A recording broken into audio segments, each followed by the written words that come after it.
این صبح تیره باز دمید از کجا که زود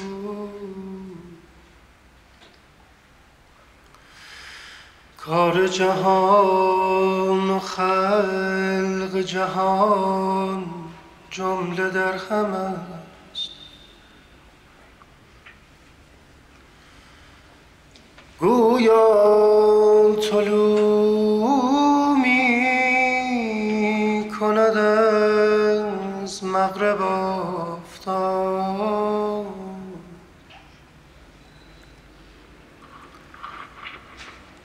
کاشوب در تمامی ذرات عالم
انشالله که به خیری و خوشی میزد. انشالله انشالله.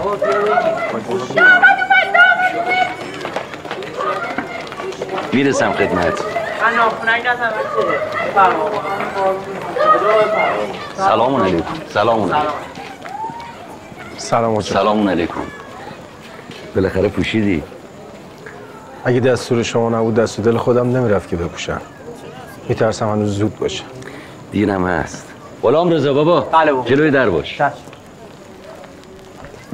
سلام علیکم. سلام. من روزخونم حاج آقا. از برکت روزخونی سخت روشه گذشت. برکت منبر بیشتر نباشه کمتر هم نیست. ولی سخت‌تره. منبری واسه خودش درد سر درست نکنه سخت نیست. اگه حرفی باشه برای زدن.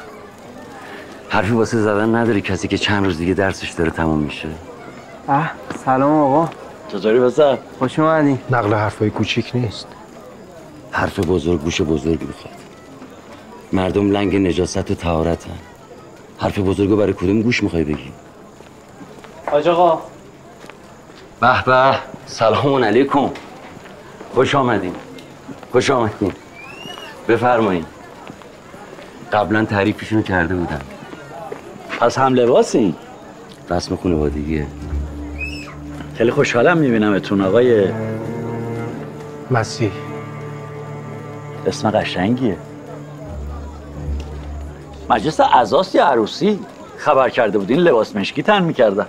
جناب سعیدی مجلس مختصریه، سوت و کوره. گفتیم قبل از ماه محرم و سفر عقدی خونده بشه، انشالله عروسی و مجلس مفصل ترش بمونه بعد ماه عذار. بفرمایید.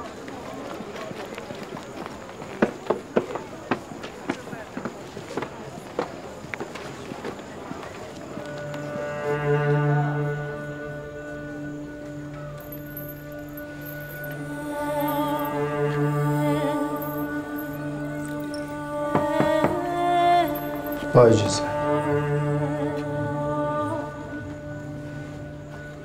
این چه دومادیه که نفر آخر میرسه؟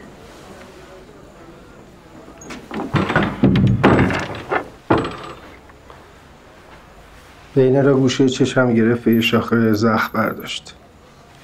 از ترس نجاستش برگشتم دستور رو آب کشیدم. خون داره هنوز؟ چیزی نیست. تازه است. شکر خدا یه وامی داره از صندوق طلاب جور میشه.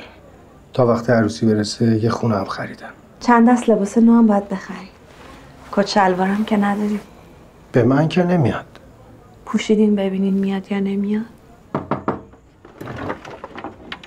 ببخشید آقا مسیح، یکی جلوی در کارتون داره. خب چرا دعوتشون نکردی تو؟ بهشون نمیخوره مهمون ما باشن. هر کس امشب بیاد اینجا آشناست. آشنای خانوم داری؟ ببخشید.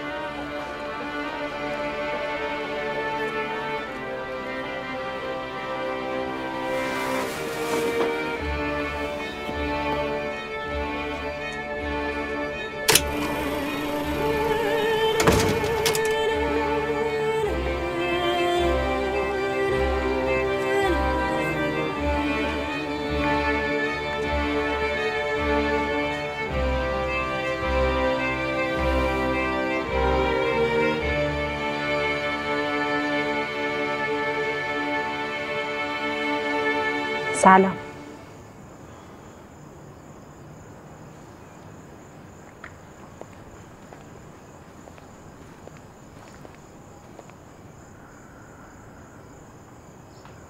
آذرم شناختی؟ آخرین باری که دیدمتون اسمتون مرضیه بود. پدرم دوستش آذر صدام کنه. شما اینجا؟ بعد میدیدمتون. رفتم دم حوزه گفتن نیستین. کاش نرفته بودید اونجا. یه چادر تو ماشینم داشتم. حواسم بود با این قیافه نرم. کارتون انقدر واجب بود؟ گوشه چشمتون زخم.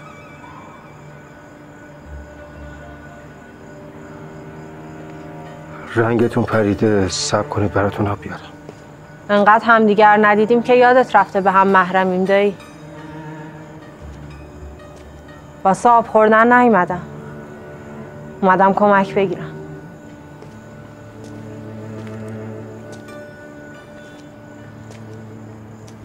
کمک؟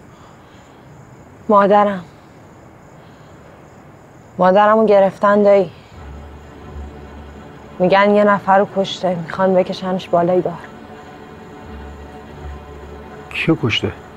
یه آدم گردن کلفت، صاحب یه قمار خونه توی شمال. ولی وقتی مادرم قسم میخوره کسی رو نکشه دروغ نمیگه.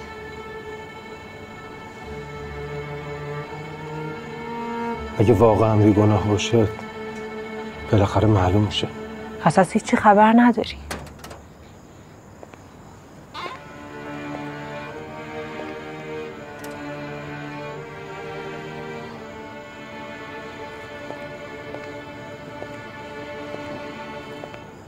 همه منتظر شما.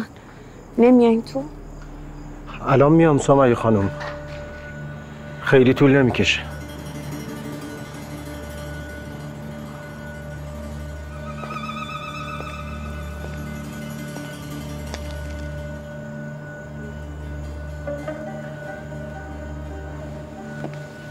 خبر نداشتم عروسی فدایی.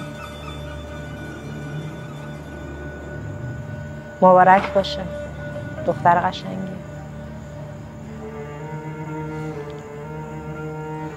من چه کمکی میتونم بکنم؟ واسه کسی که غیر از شما کسی رو تو این شهر نداره بودنتون خودش کمک. من دستم از شما خالی تر نباشه پرتر نیست. آدم به فهم خواهرش پای ادامه با دست خالی هم میاد وسط. اگه خواهر برادری مونده باشه. نمونده؟ مونده؟ خواهر برادری لباس تن آدم نیست که وقتی دلش رو زد از تنش در بیاره بندازه دور.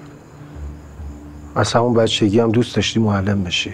حواسم نبود برای منبری نباید منبر رفت. برای کمک گرفتن اومدی یا طعنه زدن؟ طعنه نبود. خواستم ببینم رساله های شما باب خواهر برادری دارن یا نه. دارن، ولی بعد از باب روا و غنا. برای کمک گرفتن اومدم دایی، نه طعنه زدن. طعنه نبود. خواستم بدونی که چرا یادم رفته به محرمی. خدای اون رساله ها نگفته کمک کردم به یه دختر تنها رفتی به این که مادرش مطرب بوده و پدرش نزول خور نداره؟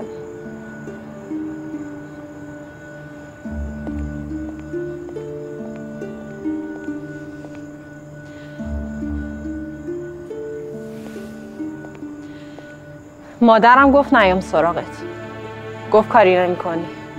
ولی با خودم فکر کردم اگه بیام بهت بگم کمکم کن، پیش خودت فکر میکنی خدا رو خوش نمیاد تو این شهر فقط یه مرد واسه این دختر مونده باشه، اونم تنهاش بذاره. اگه فکر کردی از دستای خالی کاری واسه من بر نمیاد که هیچ. ولی اگه غیر از این بود من پس فردا دارم راه میافتم برم شمال دیدن خانواده مقتول. تا نیم ساعت بعد از اذان ظهر به اندازه خوندن یه نماز اول وقت منتظرت میمونم که شاید خودتو بعدش برسونی دایی. ولی اگه نیومدی سر همون نماز دعا کن که مادرم برام بمونه. ضمناً فکر کنم آدرس خونمونو یادت رفته. اگه خواستی پیدام کنی مدرسه باغ دانش اول سپهسالار. یادته که قرار بود معلم بشم.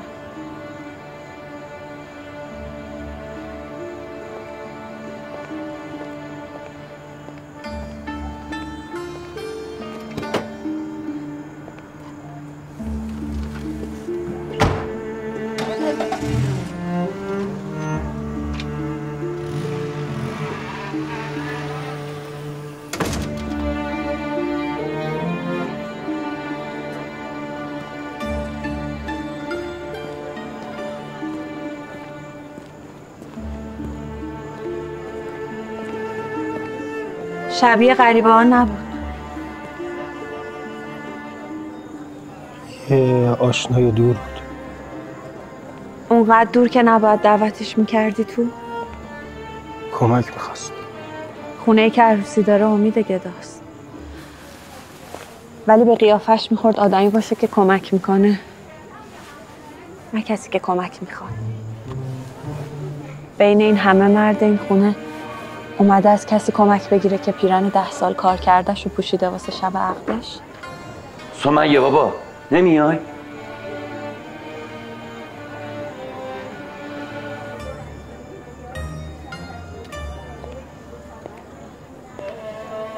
ده روز مونده به محرمم عزاست، دلم راضی نمیشه.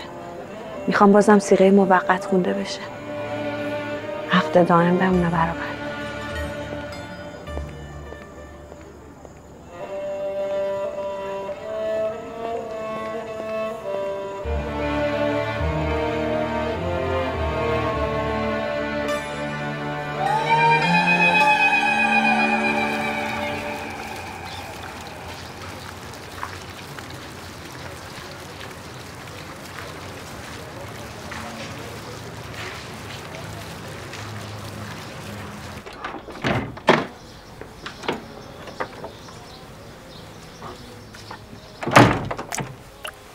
اگه زودی نجنبن حجره به حجره سقف کل این حوزه نمی پس میده. بچه دیگه که بیارن نمیشه پیدا کنه که. بردنش 2-3 روبات خالی بیفته. با چرا وایستادی؟ جمع کنیم چرا؟ بجو. نجاستش خطیه دیگه ها؟ احتیاطش واجبه. یه چیزی هم باید بیاریم پهن کنه رو زمین نم آبو بگیره. شما ایجاد داری بمونی؟ دارم محرم تکیه به راه میرم اونجا.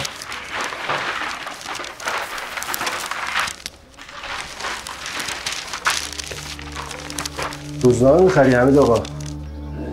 نه برن که بیشتر اخبار اینو بخونم. خشمه بیرون حوزه واسه یه طلبه چه خبری هست؟ خبر همش شده کشته. مردم از دلشون خشه علاف بیشینه تا درودیه که قاتل این بنده خود را بکشن بالا ده.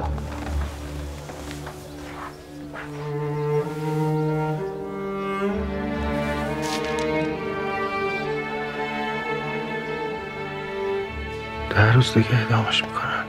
اگه میشناسیش سید؟ نه. سید اگه رئیس قمارخونه بمیره او وقت هم باید بگم خدا رحمتش کنه.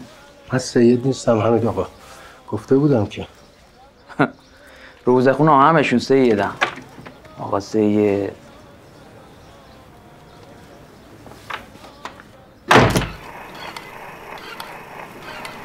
فرمایشی داشتین صدام زدین حاج آقا؟ دیشب چی شد که یه حال سمیه خراب شد؟ والا گفتن نزدیک محرمه، ممکنه خوبیت نداشته باشه. سر سفره عقد تازه یادش افتاده نزدیک محرمه؟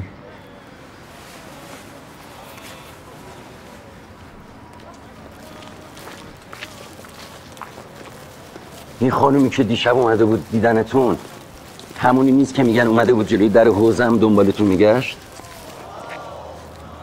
همون حاج آقا.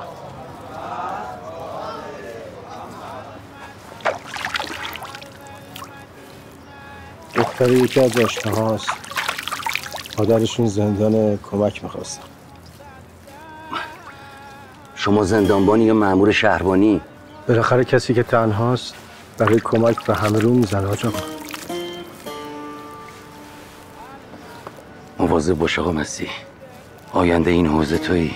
همین که همه میفهمن قراره یکی بالا نشین باشه همه دست میندازن تا بکشنش پایین. راه پایین کشیدن یه مردم که میدونه چیه، زنه.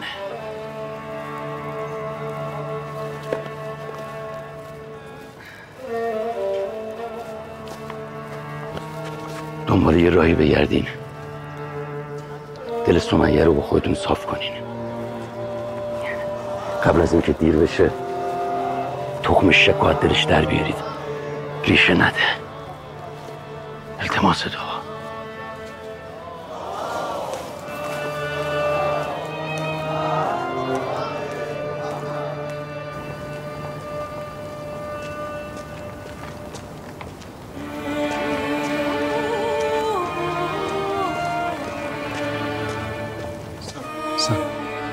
سلام.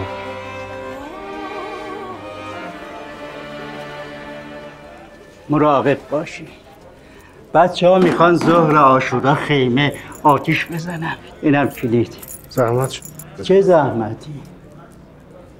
آقا سلیم، اون پسرتون که میگفتین صدای خوبی داره تو مسجد در خونگاه میخونه، میخواستم ببینم امسال میشه بیاد همینجا تو تکه برامون بخونه. کجا به سلامتی؟ نه من که قرار نیست جایی برم، فقط گفتم اگه بشه، اگه به شما ریش سفیده این تکه جسارت نشه امسال لباس بپوشم بلکه سخنران باشم. درسم داره تموم میشه، میترسم وقتش برسه و نپوشمش خدای نکرده به این لباس بی حرمتی بشه. لباس روزخانه هم بی حرمت نیست. بر منکرش لعنت. امیر حسین بیا اینو بردار. من که باشم به شما نبگم، شما صاحب اختیاری. شرمنده میکنید. پدرم خدا بیامرز میگفت پله آخر منبر خیلی بلنده، یه لحظه حواست پرت بشه سرت گیج میره و میفتی. میگفت پله اول نزدیک مردمه، امنیتش هم بیشتره. پدرم کارگر بود، بی سواد بود، ولی گاهی وقتا حرف حساب میزد. اهل سکوت بود، کم حرف میزد اما به موقع میزد.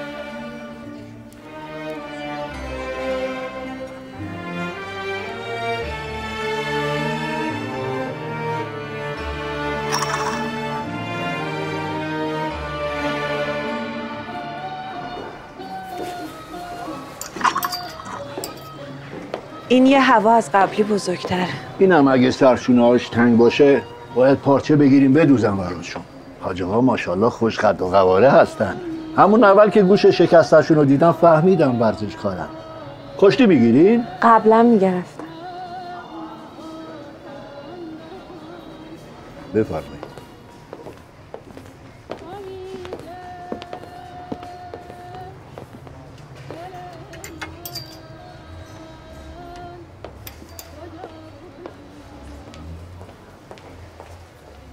گفتم امروز بیایم بیرون که باهاتون صحبت کنم سمیه خانم، بلکه از نگرانی درتون. نگرانی بابت اتفاقای اون شب یا بابت چشای پف کرده امروزتون که حال آدم مریضو داره؟ از بیخوابیه.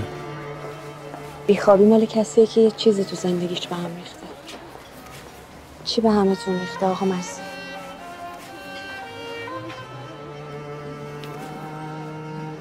دیشب یه خوابی دیدم که مطمئن شدم دلشوره‌ای که به جونم افتاده بی حکمت نیست. خیر باشه. رویا بود یا کابوس؟ روشنم نشد. خواب دیدم اومدید خونه ما با یه دست لباس نو. من براتون یه لیوان آب آوردم. گفتید نمیتونم بگیرمش، دستام بسته است. گفتم خب بازش کنید. گفتید کلیدش دست من نیست.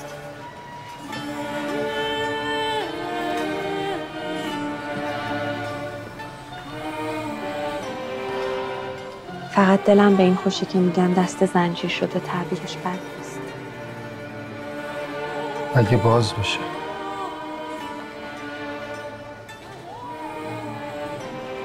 به تنتون خورد.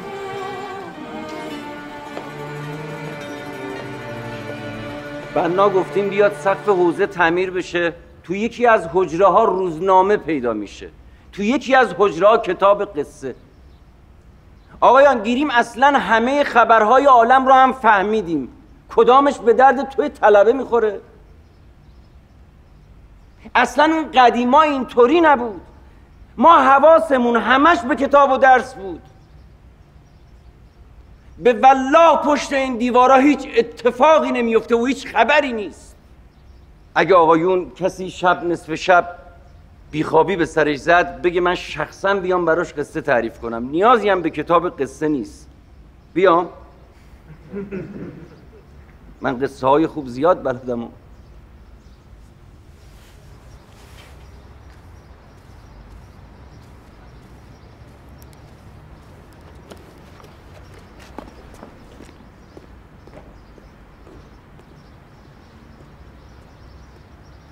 صلوات ختم.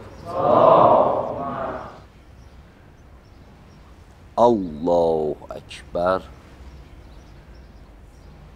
الله اکبر. تکبیرة الاحرام.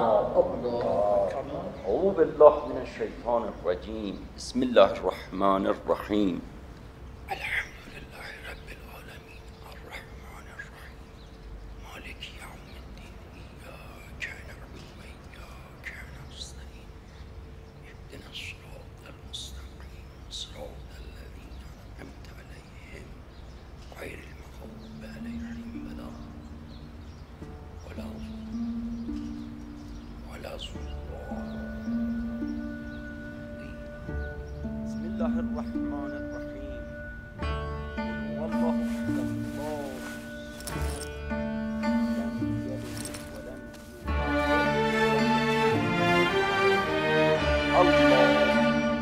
الله اکبر. سبحان الله. سمع الله لمن حمده. الله اکبر. الله اکبر. الله اکبر.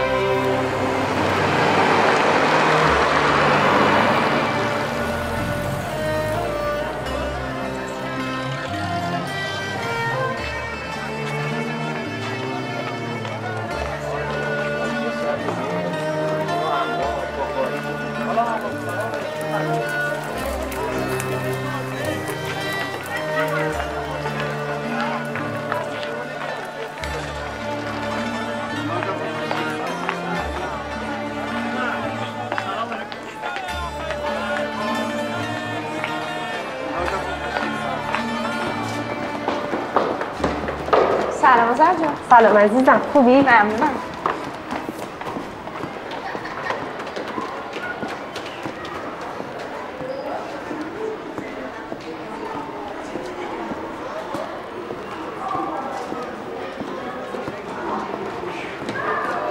چرا اینجا بایستی؟ دوباره شلوغ کردی؟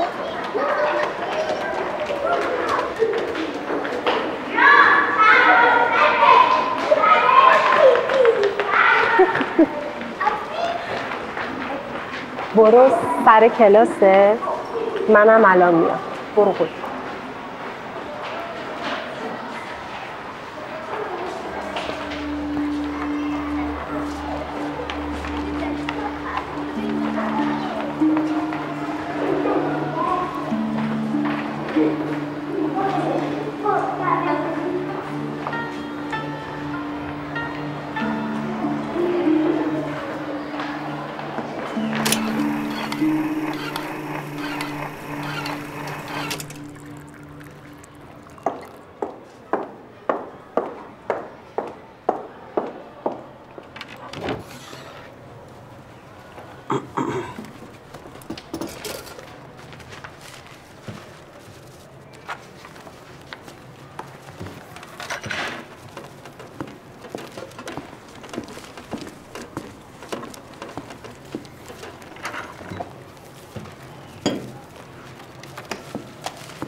اینا لباس فرمشونه، باید بپوشن و الا نصفشون نماز خونه. سرد نشه.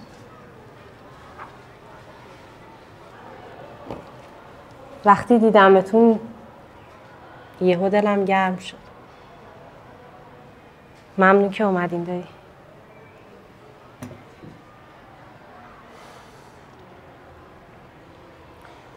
من همه زندگیم درس و بحث اون حوزه است. 10 سال جنگیدم که بشم اینی که الان جلوت نشسته.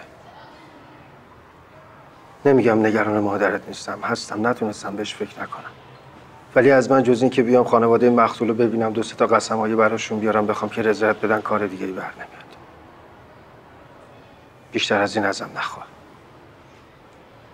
جز روز خونی و منبر لباس دیگه قواره تن من نیست. شما تا همینجاش هم که اومدین خیلی بیشتر از قواره تنتون.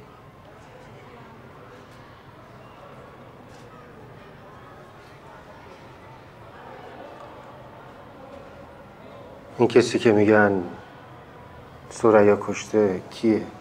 کس و کارش کیه؟ اسمش جلال صدری بود. صاحب همون کازینویی که مادرم تا چند سال پیش اونجا میخون. وقتی فهمید مادرم دیگه نمیخواد بخونه، آزار اذیت‌های جلالم شروع شد. ثریا دیگه نمیخوند؟ خیلی سال بود که نمیخون. خبرش همه جا پر شده بود. شما چطور نشنیدی؟ گفتن کازینو بعد ثریا دیگه اون کازینوی سابق نشد. جلال خیلی تلاش کرد که مادرم برگردونه. اول خواهش کرد، بعد پاپیچ شد، بعدم که شروع کرد به تهدید کردن. وقتی دید فایده ای نداره، یه سری سند جور کرد که نشون میداد مادرم یه سری سفته دست جلال داره که بعد بدهیشو صاف کنه. یه روز که مادرم راه افتاد بره کازینو که با جلال صحبت کنه،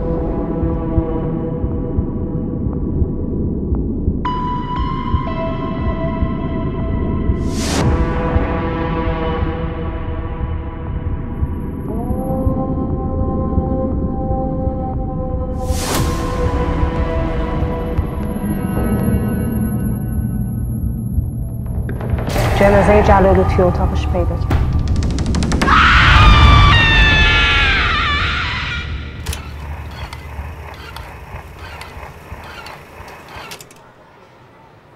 مادر من بیگناه دایی. ولی همه میگن دلیل کافی واسه کشتن جلال داشت. این جلال زن و بچه داره؟ نه، فقط یه پدر پیر داره که اونم یه بار رفتم دیدنش، باش حرف زدم ولی فایده ای نداشت. الان هم که میگن رفته شمال به کارای قمار خونه پسرش برسه. تو که یه بار رفته بودی دیدنش، چرا اومدی سراغ من؟ آدمی نیست که بشه باش راحت حرف زد. اگه شما کنارم باشین من خیالم راحت تر. یعنی چی آدمی نیست که بشه باش راحت حرف زد؟ آذر جون یه لحظه من.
پاییزش قشنگه درختاشن گلنگه عطرا که بیشتر بلنگه تقادر مهاره کنار سبز زاره پرندهش میخواد یادش کناره ما اومدیم آقای صدری رو ببینیم.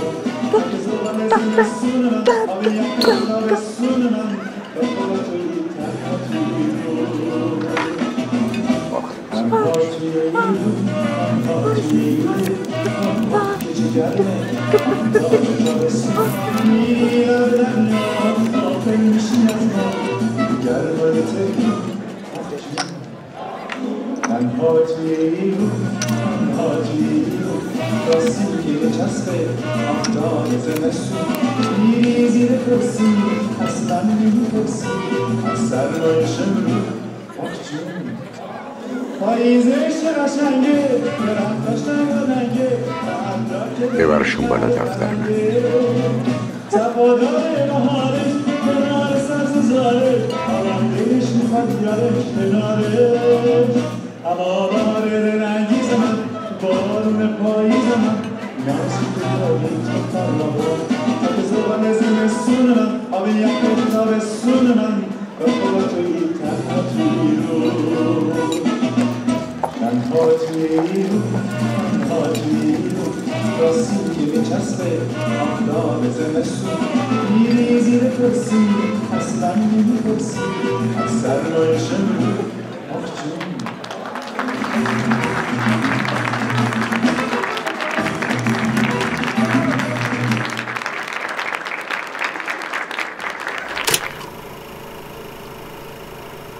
الله اکبر سبحان ربی العظیم و بحمده الله اکبر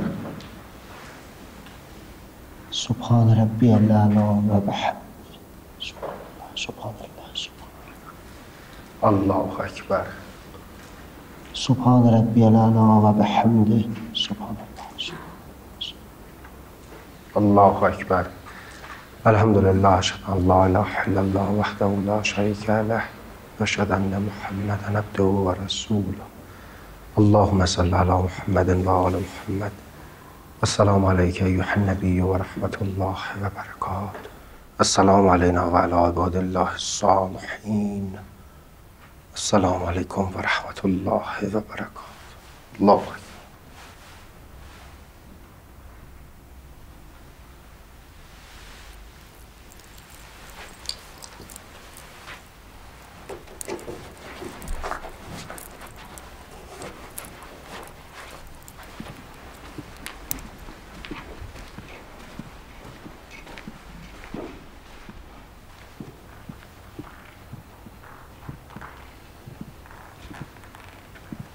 سلام آقای صدری. پسرم گفته بود همه جور آدمی تو قمارخونه پیدا میشه. من باور نمی کردم. از سر اجباری که اینجا نماز استغفار بود که میخوندین؟ استغفار بابت باز شدن پاتون به قمارخونه. نمیدونستم از تهران تا اینجا چقدر راه داشت نمازم قضا میشد. اون عبا و عمامه به این گوش شکسته نمیاد. پیرن سیاه اعضای پسر شما هم به این قمارخونه بره و صدای ساز و آوازش نمیاد. منبر رفتن تو خون منبریه، نمیشه ازش گرفت. قصد جسارت نداشتم.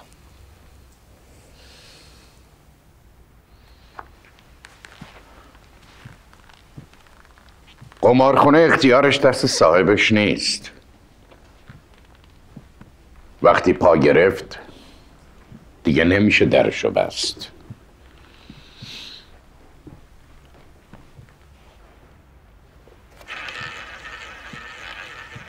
قمار اعتیاد میاره آقای مسیح. اسمتون از گوش شکستتون هم عجیب تره. فکر نمی کنم دفعه قبل که دیدمتون ترسونده باشمتون که لازم باشه یکی رو تا اینجا با خودتون بیارید. ایشون دایی من هستن آقای صدری. جای شما بودم برای گرفتن رضایت خانم همراهی نمی کردم. تیغ زیبایی زنانه برشش از اون لباس شما بیشتره. شما درست شبیه دختری هستید که سالیان پیش وقتی خیلی جوان بودم عاشقش شدم و با افتاد به جونش و مرد. خواستم بدونید چرا هر وقت دیدمتون بهتون زل زدم. هر بار حس میکنم دوباره زنده شده و برگشته. حافظه خوبی داری. حافظه مردا برای همه چیز ضعیفه الا خاطره کسی که یه وقتی دوستش داشتن. چای یا قهوه خانم آذر اگه اشتباه نکنم. قهوه اگر ممکنه. قهوه برای 3 نفر.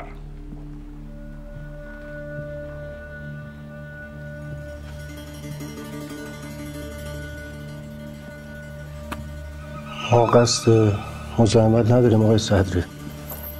من برادر ثریام، همون زنی که به خاطر قتل. چرا نمیشونید؟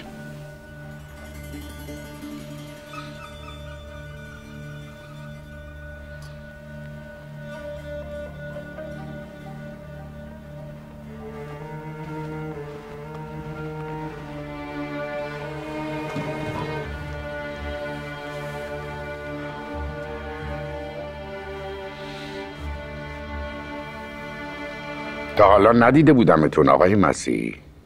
نمیدونستم قاتل جلال برادریم داره. من چند سال بود که خواهرمو ندیده بودم. در واقع به خاطر یه سری. پس به غیر از فاصله تهران تا اینجا چیزای دیگه هم هست که شما ازش بیخبرین.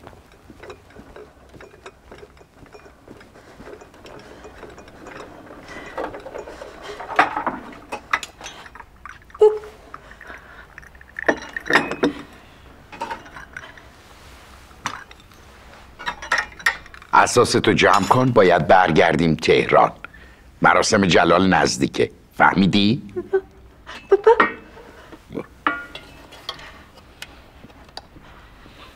شما درست میگین آقای صدری.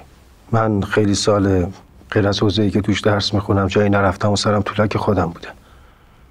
اگه الانم اینجام واسه خاطر این نیست که خواهرمو نجات بدم. اینجام چون مطمئنم اون بیگناهه. اومدم یه بیگناهو نجات بدم. هر کی تو دنیا مرتکب قتل میشه کس کارش معتقدم بیگناهه. من به صداقت خواهرم شکی ندارم. صداقت خواهری که چند سال بود ندیده بوده ایش.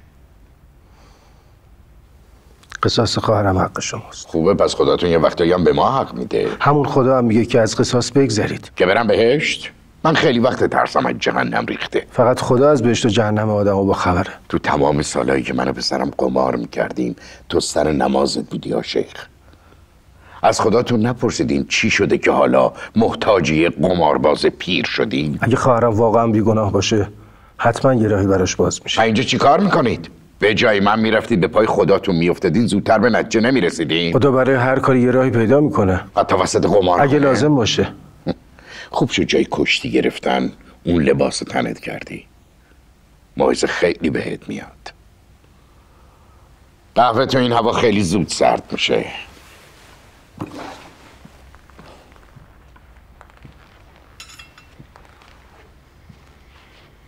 برای آزادی خواهرت حاضری چه کار بکنی یا شیخ؟ هر کاری که لازم باشه. قانون میگه باید دیه بدیم، سخته ولی جورش میکنم. دخل هر شب این کازینو قد دیه 2 آدمه. بیشتر از این چه کاری از دستم برمیاد؟ روزای اول که این دختر اومد به دیدنم و به پام افتاد تا رضایت بدم گفتم هیچی جای خونه بچه‌مو نمیگیره جز جون قاتلش. اما باید اعتراف کنم که هیچ خونی تا ابد گرم نمیمونه. همچی که یه مدت گذشت از هر خونی میشه گذشت. دعاتون میکنم آقای صدری. چه که دعاتو ببر تو مسجد نقد کن شیخ. اینجا کازینوه، اگه دعاش دعا باشه دیوار کازینو و مسجد توفیری تو بالا رفتنش نداره. من خیلی وقت نسخه خدا رو پیچیدم. دعا به دردم نمیخوره. گفتم که هر کاری لازم باشه میکنم.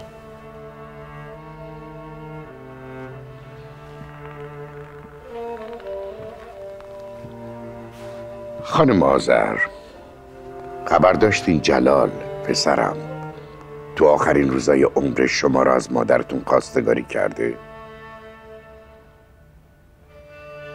نه.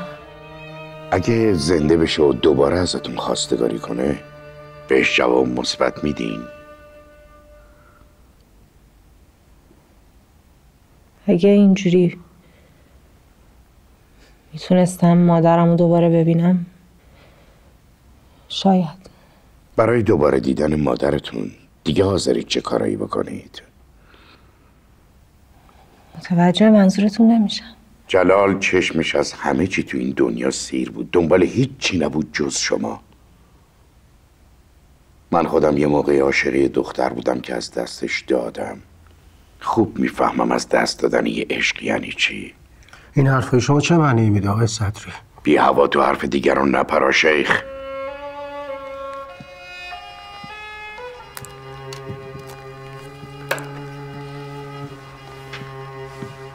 من از حرفای شما بوی خوبی نمیشنوم. شامه مسجدی پر بوی حلوای ختمه. بوی عروسی نمیفهمه. عروسی؟ میخوام خواست جلال رو اجرا کنم. برای مرده عروس میبرید؟ عروس اونی که زیر خاکه میشه دیگه برای رضایت ولی دم. حکم خدا. اصلا نمیفهمم چی میگید. دارم خواهرزادتون ازتون خواستگاری میکنم. خلاف شرع که نیست؟ شرم‌آوره. اجرای حکم خدا؟ به بازی گرفتن حکم خدا. آخرین باری که به خداتون سر زدم ازدواج نصف دینش بود. این اسمش ازدواج نیست. من اسم دیگه ای براش سراغ ندارم. هوس. زوجتک نفسی فی المدت المعلوم علی المهر المعلوم. حلال حلال شیخ. کاش خجالت بکشیدید. از چی؟ از موی سفیدم؟ اگه به قول خودتون خدای راهی برای نجات خواهرتون پیدا کرد که هیچ. اما اگر اختیار زندگی خواهرتون با من باشه شرط همونیه که گفتم. لباسکارت یادت رفت شیخ؟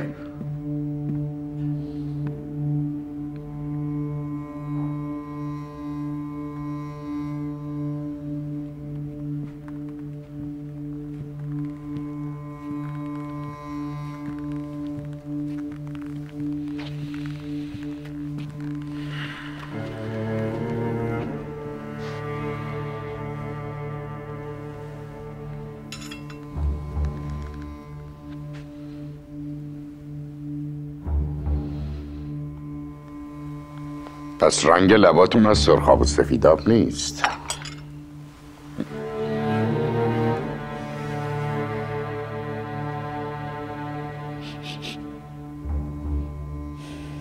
کاش قبل از اینکه عصبانیتون کنم اسم عطرتون رو میپرسیدم. معرکه است.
که آها آها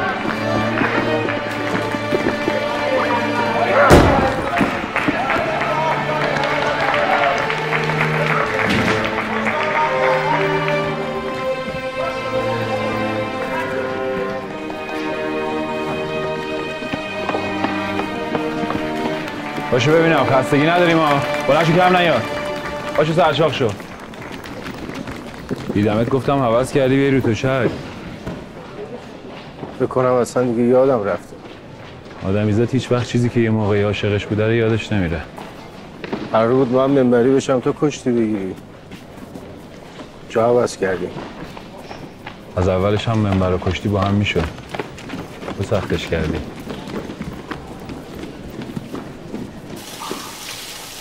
ثابت چه غیر هم بوده با دیه سرتش هم میاد. رحمان یادته همون که درش بود میگفتی بازوش تتره گردن منه. اون اوایل که تو از اینجا رفتی واسه خاطر کشتن صاحبکارش گرفتنه. حکمش اعدام بود. یه آشنا پیدا کرد براش غیر هم نوشتن دیه داد اومد بیرون. بعد آزادی شده بود مگس از من خب میارزید دیگه به اینکه بخواد بره اون دنیا. چجوری باید ثابت کرد غیر هم بوده؟ اول میگردی آشنای دونکلوف پیدا میکنی، بعدم یه قصه سرهم میکنی که قتل اتفاقی بوده. آدما قصه رو همونجوری باور میکنن که تو تعریف میکنی. داره این آشنا دیه بده؟ نمیدونم.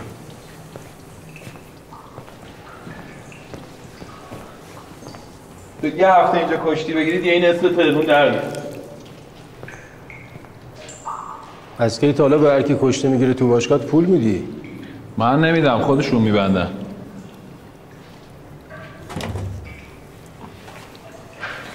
وضعی ذره فرق کردم هستی. اینایی که میبینی میان اینجا نصف بیشترشون واسه خاطر شرط بندی میان. پولش هم میبرن خرج زخم زندگیشون میکنن. چش و ریش و لباس طلبه‌ای شده ولی این بازوها هنوز مال کشتیه. میبندی؟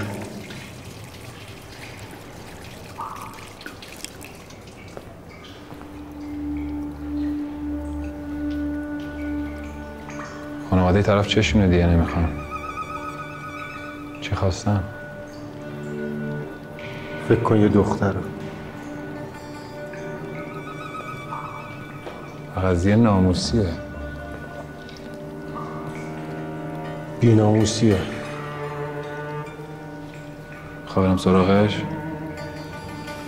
اینه که شلوارشون شلوار رو باید شلوارشون کشید سرشون. اوضاع بدتر میشه. آدم زنباره بنده هوس واسش چه فرقی میکنه کی تو دست و بالش باشه؟ آفتاب که بره از اینجا تا سر بازار بری 10 تا از هر رنگشو میتونی جور کنی ببری واسه طرف. تو دست و بالش زیاده. آدمی که از پول و زنسیری دیگه گشنی چیه؟ کم نیاریا برو تا تش. چای میذارم یه بالا.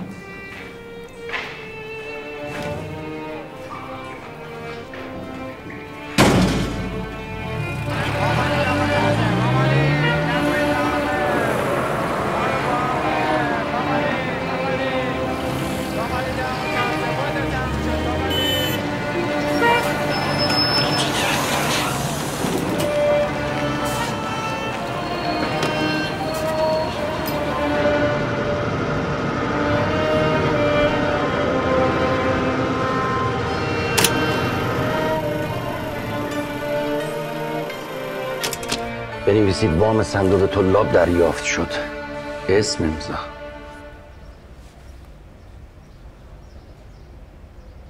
بابت تأخیر امروزم عذر میخوام حاج آقا. یه روز هستی با چرت سر صبحش، یه روز اصلا نیستی. امروزم که اومدی بی قلم و کاغذ و کتاب. چه خبر آقا مسیح؟ فقط یکم درگیرم. طلبه درگیریش چیه؟ غیر از درس و بحثش. اون شب سر سفره عقد چی شد که دیگه خودت نیستی؟ واقعیتش اینه که کمک نیاز دارم. خیر باشه. باید یه آشنا پیدا کنم توی زندان یا شهربانی. یا سادات. نقل خودم نیست. حرفی که بیچاره است که باید یه کاری براش کرد. چه ربطی به شما داره؟ بنده بیگناه خدا به همه ربط داره. برای بنده های بیگناه خدا اون بیرون مقام مسئول زیاده. اگه زیاد بود که یه بیگناه پای اعدام نبود. اعدام؟ واسه همین مزاحمتون شدم حاج آقا. گفتم حتما شما یه آشنایی توی شهربانی یا زندان داری که بتونه به من کمک.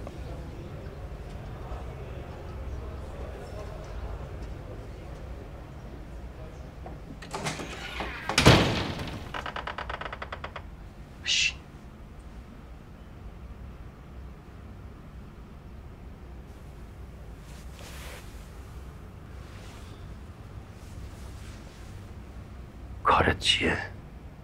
دیدن یه زندانی که ملاقاتش ممنوعه با هر کاری که برای آزادیش بشه کرد. بوی دردسر بلنده. شما این همه سال منو میشناسید. من آدم دردسر نیستم. حواست هست این حرف که فلانی با رئیس شهربانی آشناس رو بین طلبه ها و ما بقیه اساتید نباید بزنید دیگه. آقا مسیح حرف میپیچه. مردم هم که منتظرن رو پیشونی هر کس یه انگ بزنن. متوجهم حاج آقا.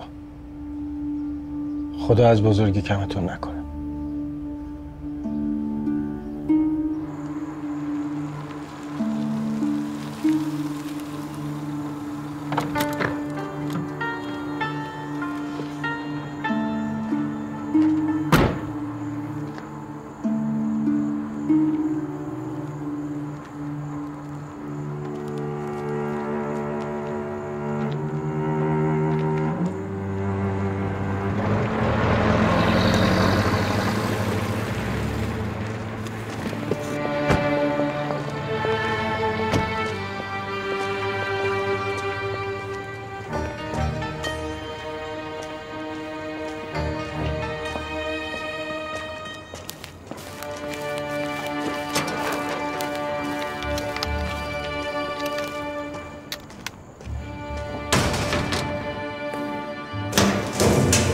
دست بردن تو پرونده‌ای که حکمش اومده مثل گرفتن وقت ملاقات 10 دقیقه‌ای نیست که بشه با توصیه و آشنا حلش کرد. کدوم پرونده حکمش انقدر سری میاد آقای سایدی؟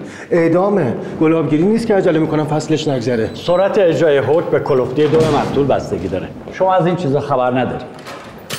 اونقدرام از دنیا بیخبر نیستم که ندونم بالاخره باید یه راهی باشه که یه نفر بیگناه نره بالایی دار. جای شما باشم از بیگناهی به قول شما یا آشنای دور اینقدر مطمئن حرف نمیزنم. در ضمن غیر امن جا زدن قتلی که غیر امن نبوده دروغه. دروغ کوچیکی هم نیست. شما که باید این چیزها رو بهتر از من بلد باشید آقای مسیح.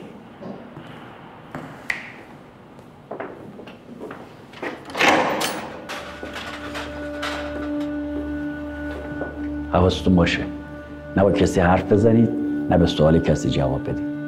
اینجا غیر از سایدی شما هیچ کسی نمیشناسید.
سلام سریا.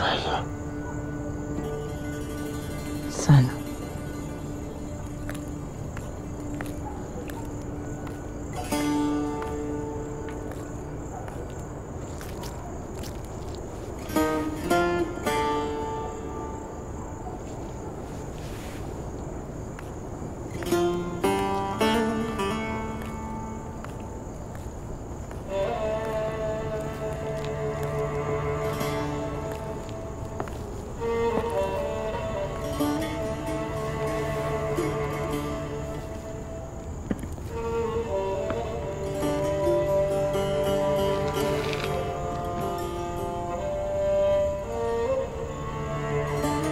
تو رفتی و دلم غمین شد،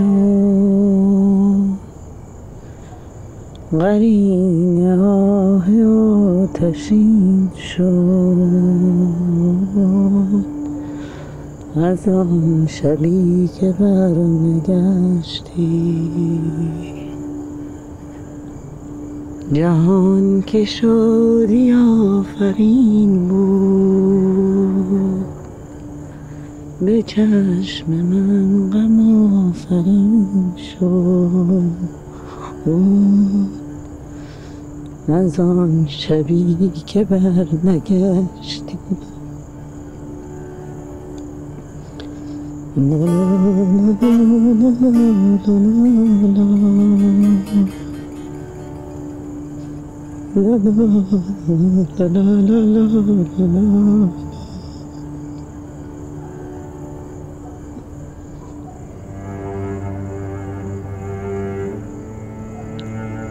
مادرشون تو حیات همینجا زایدشون، دوتا بودن، یه پسر یه دختر. مادر مرد، یه روز پسر گذاشت رفت، این تنها بود. منم چیزی ندارم براش بیارم جز همین 4 تا پر سبزی و یه صدایی گرفته که هر روز میشینم براش میخونم. حالا دیگه در زندانم که باز میشه جایی نمیره، جایی رو نداره که بره، وابسته شده به همین چیزا. تنهاست.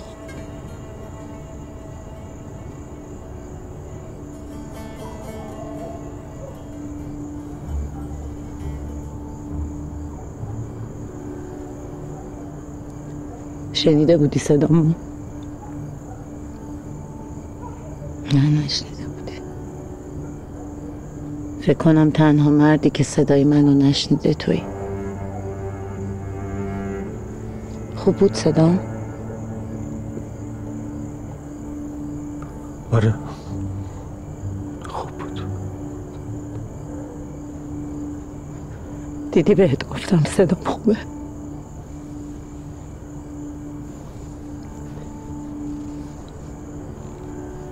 من این چیزی که میخواستم شدم مسیح. تو چی؟ اونی که به خاطرش به همه گفتی بی کس و کاری بی خواهری شدی.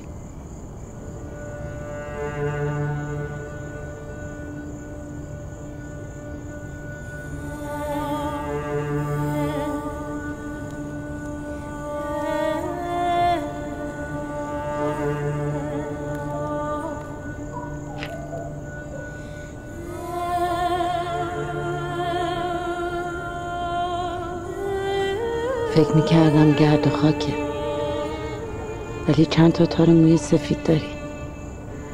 پیر شدی. بالاخره هر مردی بدون کسب و کارش، بدون خواهرش پیر میشه. پیر شدی مسیح. ولی تو فرقی نکردی. مگه قیافه 10 سال پیش من یادته؟ اینا 10 دقیقه بیشتر وقت ندادن ثریا. به چند نفر رو زدم 10 دقیقه وقت بگیرم ببینم باز حرف بزنم. تا چند وقت پیش برای دیدنم وقت ملاقات لازم نبود. الان وقت حرفای واجب تره. چی واجب تر از این که بفهمم این همه وقت کجا بودی؟ مهم اینه که الان اینجا به درد کدوم درد من میخوری؟ اومدم کمک کنم. کمک خواستم. خواهرمو، زن خوش صدای کازینو که دل مردای شهر رو برده بودم خواهرت بود. زن اون مردی که تمام زندگیشو از نزول ساخته بودم خواهرت بود. من همون ثریا. چی با قدیم فرق کرده؟ من با قدیم فرق کردم.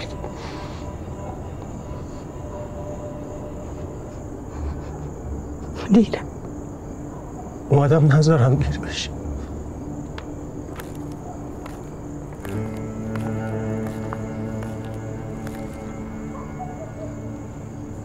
وقتی قید خوندن و زدم، فوشم دادن، سنگم زدن، خونه نشین شده بودم. اگه رسیده بودی دیر نشده بود. وقتی شوهر بیچارم از اون کار کشیدم بیرون، ورشکست شده بود، گوشت تنش داشت آب میشد، به نون شبمون محتاج بودیم، بازم اگه رسیده بودی دیر نشده بود. الان شوهر مرده، نگران اون دختر تنهایی که بیرون بدون من معلوم نیست چه بلایی سرش میاد، پای اعدام. اگه برسیم دیگه دیره مسیح، خیلی دیر. من که همون 10 سال پیش مرده بودم واسط. حالا زیر خاک رفته باشم یا نه به حال تو چه فرقی میکنه؟ برو. بدنومی خواهر قاتل کمتر از خواهر مطرب نیست. کاش این 10 دقیقه رو میذاشتی سهم آذرم بشه. واسه خاطر آذره که اینجام ثریا. قد 10 دقیقه وقت گرفتم یه کاری کنم نذارم آذر زن یه پیرمرده از کار افتاده بشه. پدر جلال شرط گذاشته اگه میخوایم رضایت بده آذر باید زنش بشه.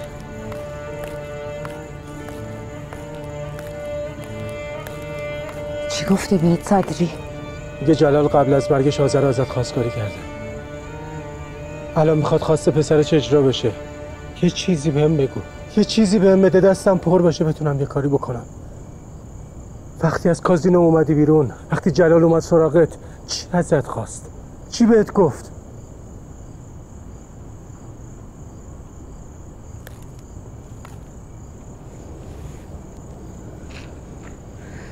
گفت باید بدهی تو به هم صاف کنی. کدوم بدهی؟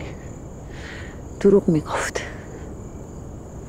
میخواست بترسونتم که برگردم اونجا، ولی یه قولی داده بودم نمیدونم به کی که دیگه پامو خراب شده نذارم.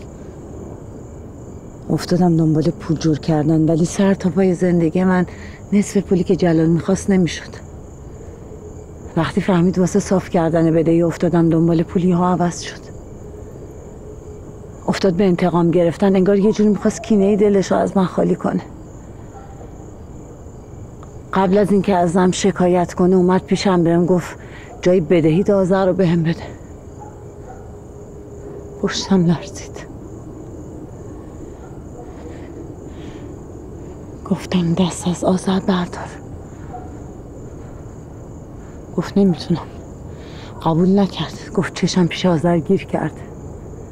تا یه روز یکی از کارگرای کازینوش اومد پیشم گفت جلال دروغ میگه که چشش پیش آذر گیر کرده. نذار دختر بره زیر دست جلال. میگفت دختر تو میخواد که از تو انتقام بگیره. کدوم کارگرش؟ سوزان، همون که لاله. من زبونشو نمیفهمیدم. آذر یه چیزایی بلد بود بهم یاد داده بود. با زبون بی زبونی بهم فهموند که نذار دخترت بره زیر دست جلال و پدرش. میگفت من اونا رو از تو بهتر میشناسم. یعنی چی که جلال میخواسته با آذر از تو انتقام بگیره؟ این سوزان چی از جلال و پدرش میدونست؟ نمیدونم. میگفت دست دخترتو بگیر فرار کن. کجا فرار میکردم؟ هر جا میرفتم جلال پیدا میکرد. تا اینکه یه شب پا شدم رفتم کازینو باش حرف بزنم، دیدم جنازش افتاده اونجا. مردمم که عاشق قصه‌ن. حالا کی باور میکنه قصه ثریای خوش صدا که رئیس کازینو رو کشته بود؟ وقت تمومه. یه کاری کن مسیح. برو به پدرش بگو ثریا گفته واسه خاطر دخترم هر کاری که بگه میکنم. بگو ثریا گفته خودم زنت میشم، بذار این دختر بره دنبال زندگیش. تو واقعا جلالو نکشتی؟ فرق کردی مسیح. ولی مطمئنم عین قدیما اگه به مادرمون قسم بخورم باور میکنی.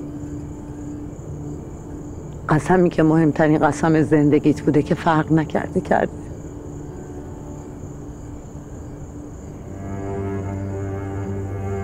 به روح مادرمون قسم من جلالو نکشتم.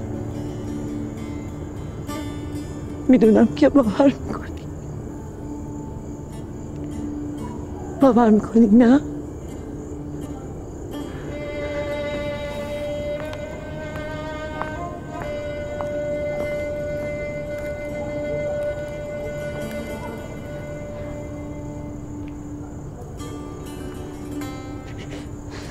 این دفعه نذار دیر بشه مسیح. تو رو به روح مادرمون نذار دیر بشه.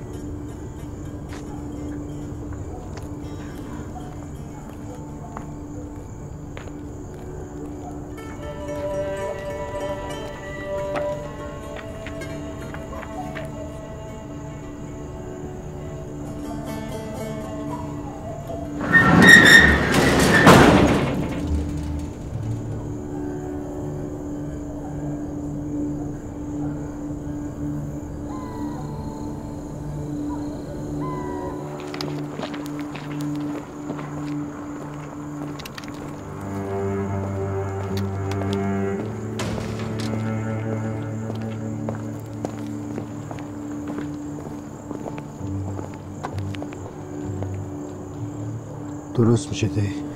چجوری قراره درست بشه؟ جلال کله گنده بود، با آدمایی رفت آمد میکرد که الان برای زهر چش گرفتن از بقیه هم که شده میخوان قاتلش رو زودتر بفرستن بالای دار. پس کی پیدا میشه اون راهی که میگی؟ داری ملکی وقت تلف میکنی دی. راه دیگه ای سراغ داری؟ این راهی هم که داریم میریم تهش مادرم بر نمیگردونه پیش من. پس میگی چیکار کنیم؟ بری بشی زن یه پیرمرد از کار افتاده؟ بری زیر دست صدری که دنیات بشه جهنم؟ بدون مادرم هم دنیا برام بهچ نمیشه. من مادرتو از اونجا میارم بیرون. مگه نگفتی دستات خالیه؟ فکر کن اصلا نیومده بودم سراغت. فکر کن هیچ وقت نفهمیدی که خواهرت بعد تو چه بلایی سرش اومد. مگه 10 سال پیش نگفتی سرایگا نمیشناسی؟ الان هم نشناس. خونتون این ماشین هر چی که دارم میفروشم میندازیم جلوی صدری. پول قبول نمیکنه. غلط میکنه قبول نمیکنه. غلط میکنه قبول نکنه.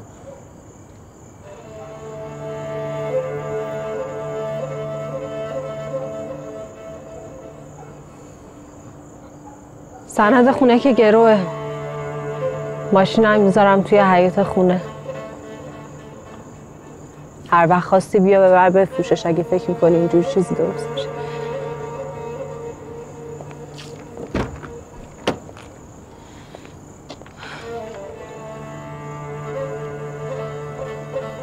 راستی آدرس خونه اونو بلدی دیگه؟ آره.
خیر باشه سوهان خانم. سلام. این وقت شب؟ تنها نیستم. غلامرضا سر بازاره. تازه خبردار شدم اینجا میمونین. گفتم شب گرسنه نخوابین.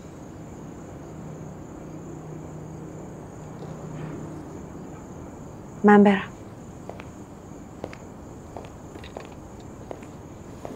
فقط واسه خاطر آوردن غذا که تا اینجا نیومده بودی. به هم نمیاد که نگرانتون باشم؟ تا چه نگرانی باشه؟ نگرانی بابت آدمی که پاش به زندان باز شده و دنبال یه آشنا تو شهربانی میگرده. زندان و شهربانی هم جزو زمین خداست. اولین باری که دیدمتون گفتین من از زمین خدا غیر حوزه جایی رو ندارم. حالا توی 4-5 روز چی شده که زندان و شهربانی هم شدن زمین خدا؟ چی باعث شده برین ملاقات یه آشنای دور که واسه خاطر کشتن یه آدم قراره اعدامش کنن؟ این آشنای دور که یه زنه کیه که خواب و خوراکو ازتون گرفته؟ غریبه آشنا چه فرقی میکنه؟ بیگناه پایدار خواب و خوراک آدم میگیره. عوض شدی.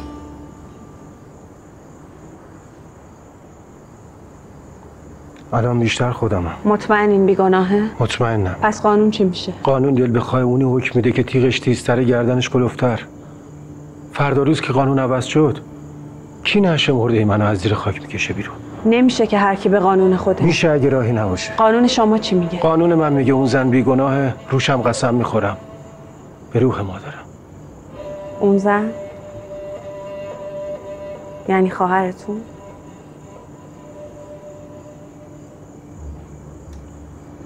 آشنای پدرم تو شهربانی میگه زنی که رفتین ملاقاتش هم فامیل شماست. دروغ که نمیگه. ثریا موحد، فرزند مجید، فرزند مریم.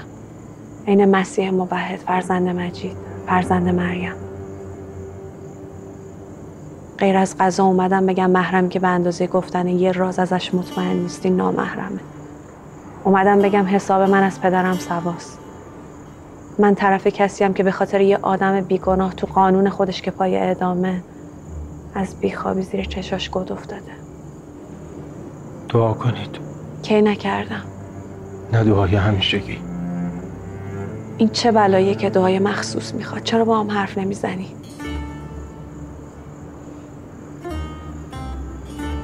پیغمبر خودم یه موقعی مجبور بود یه چیزایی رو تو قلبش نگه داره.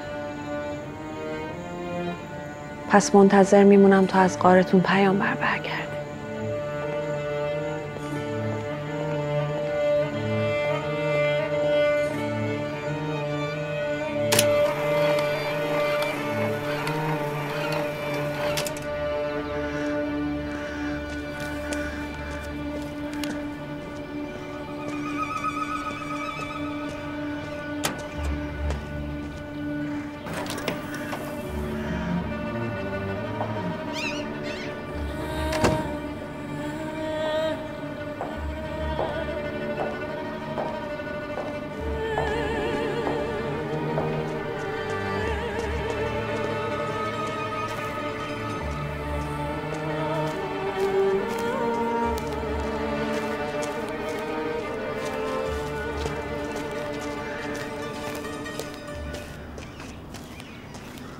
آقای صدری هستن؟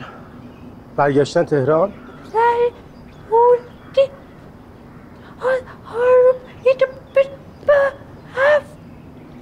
من برادر ثریام. برادر، منو میشناسین؟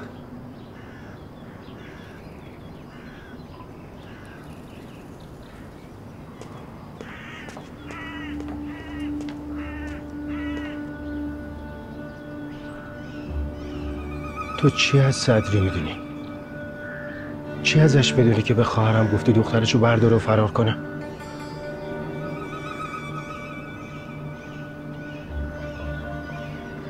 هر وقت برگشت بهش بگو مسیح اومده و دیدنش. بگو مسیح گفت یه پولی جور کردم لازم باشه بیشترم جور میکنم لازم باشه همه چیزامو میفروشم غیر از شرافتمو.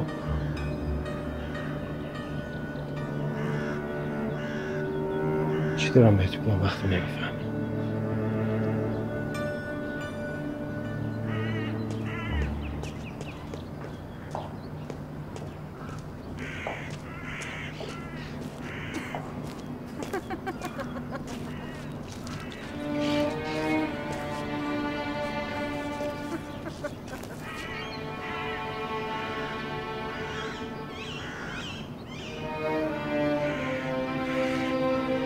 خواهرزاده من آذر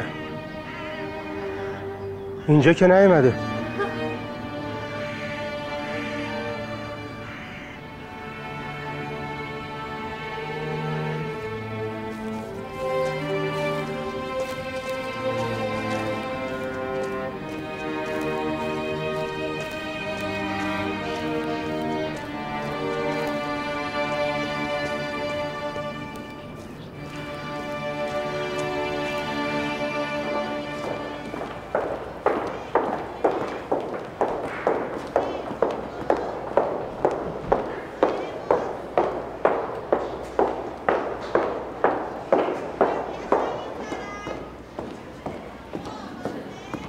سلام. خوش اومدین. سلام. دنبال خانم شایسته میگردم. آذر شایسته. شما رو قبلا هم اینجا دیده بودم. باید داییشون باشین، درسته؟ چیزی شده؟ یکی دو روز ازشون بیخبرم، نگرانشون بودم. گفتم حتما میتونم اونجا ببینمشون. نیستن. اگه هر روز نمیان. میان ولی امروز نیومدن. به شما نگفتن کی برمیگردن؟ به من از رفتنش هم چیزی نگفت. امروز صبح که اومدم گفتن دیروز آخر وقت اومده یه سری از وسایل ضروریشو از کمدش برداشته و رفت. وسایلشو چرا جمع کرده؟ چی بگم؟ شما آدرس خونه‌شون رو دارید؟ آدرسشون؟ چند لحظه تشریف داشته باشید براتون میارم.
اومدم کمک بگیرم. آدم بفهمه خواهرش پای ادامه با دست خالی هم میاد وسط. به روح مادر می‌خواست من جلوه مکش. خواهر برادری لباس تن آدم نیست که وقتی دلش رو زد تنش در بیاره بندازه دیگه. دارم خواهرزادتون ازتون خواستگاری میکنم.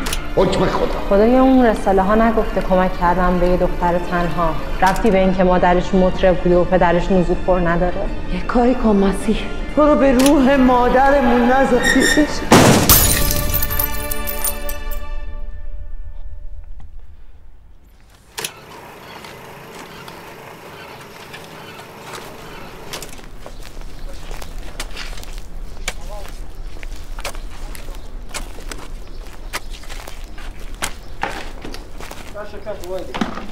باشه باشه.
سلام حاج آقا. گفتن بیام خدمت شما. پشت تلفن کارتون داشتن.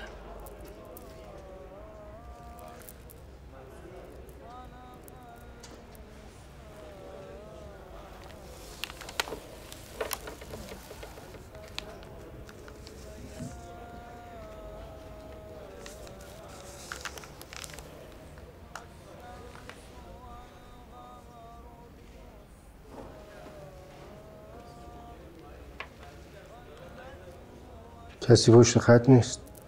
وقت نداشتن منتظر بمونن، پیغامشون رو دادن به من. پیغام از کجا؟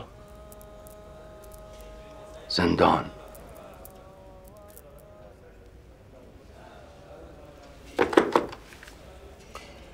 چیزی شده حاج آقا؟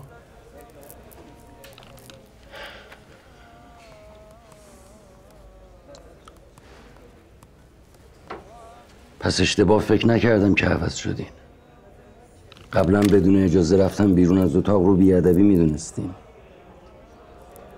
قصد بیادبی نداشتم. فقط حس کردم شما هم مثل قدیم از اینکه تو اتاقتون باشم خیلی راضی نیستین. کی شبیه قدیمه آقا مسیح؟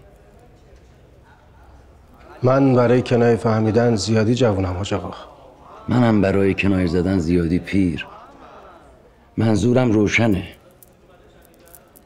مسیحی رو که امروز میشناسم با مسیحی که قبلا میشناختم زمین تا آسمون فرق کرده. بهتر شده یا بدتر؟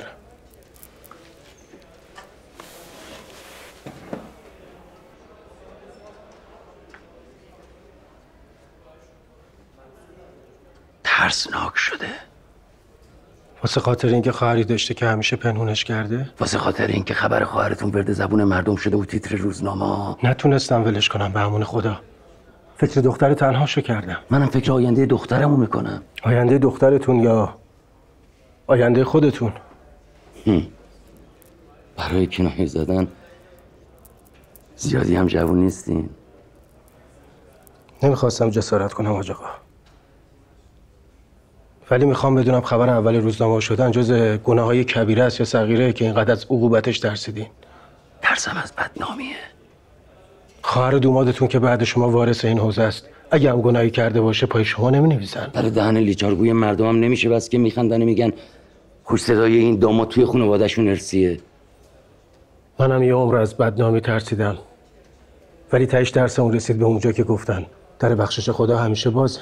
سر هیچ توبه کرده ای به اندازه یه بیگناه بالا نیست.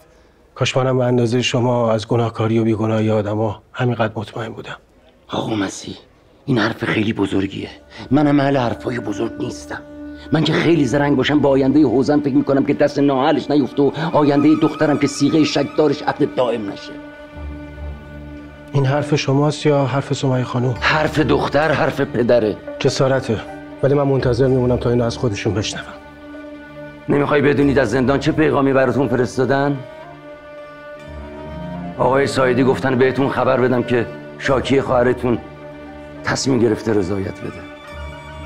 گفت بهتون بگم تا چند روز دیگه زندانیتون آزاد میشه.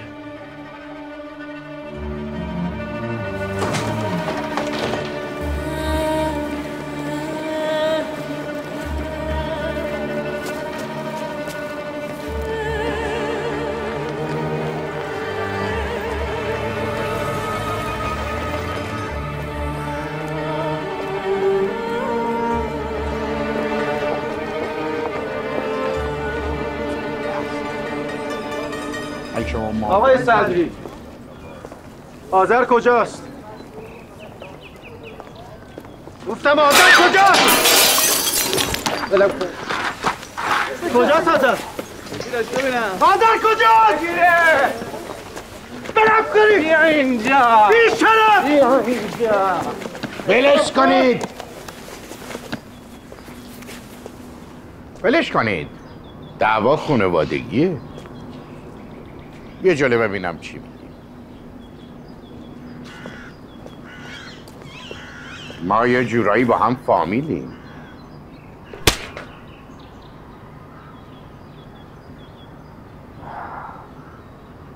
من تو زندگیم کتک زیاد خوردم، ولی زور این دست رو هر کسی نداره.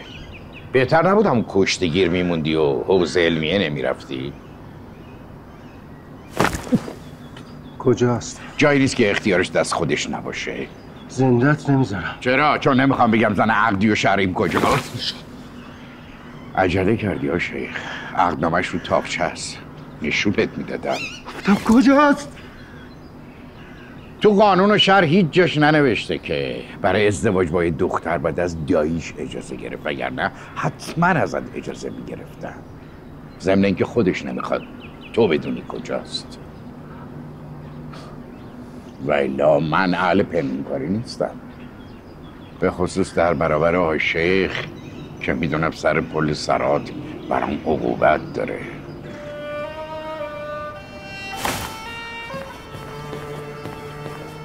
آذر! آذر! آذر!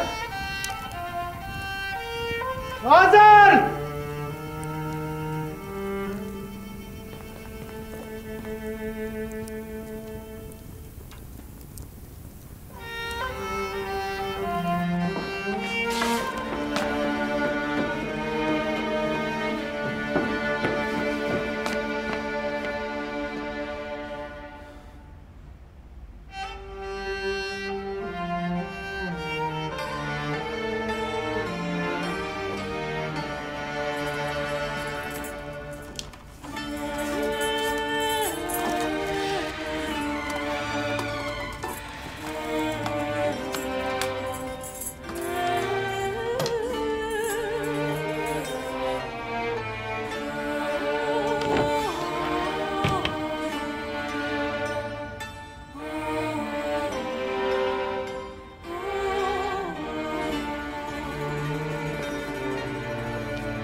قمارباز دروغ زیاد میگه آشیخ، با دروغ میبره، بهش میگم بلوف.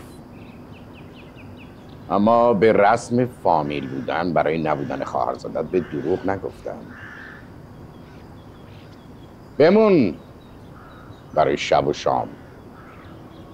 شام امشب شام از سیا در اومدنه، شام رفتن غم.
بشینم؟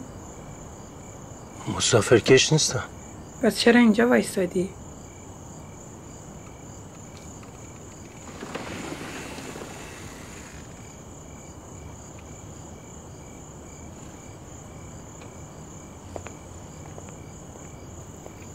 جایی که میگی خوشنام نیست. تو چجوری خبر نداری کجاست؟ از کجا باید بدونم؟ اون رد کیو تا اونجا زدی اینقدر پریشونت کرده؟ یه آشنا. مثلا این آشنایی تو یه وقت کجا پیداشون شده؟ یکیشون پای اعدام، یکیشون شهر نو. شهر نو؟ مگه نگفتم مچ دستشو نگیر آسیب دیده؟ حرفو یه بار میزنن مهدی.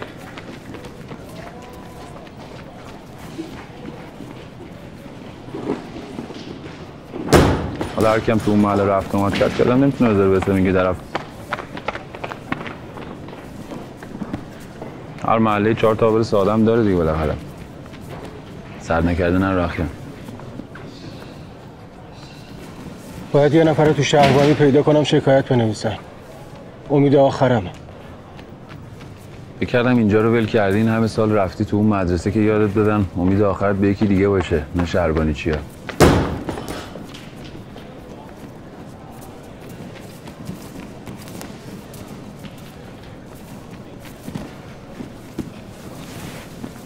اون برا خواستی بری با این سر و وضع رات نمیدن ها. مراقب باش. چرا رام ندم؟ مگه تو تکیه همه رو راه میدی؟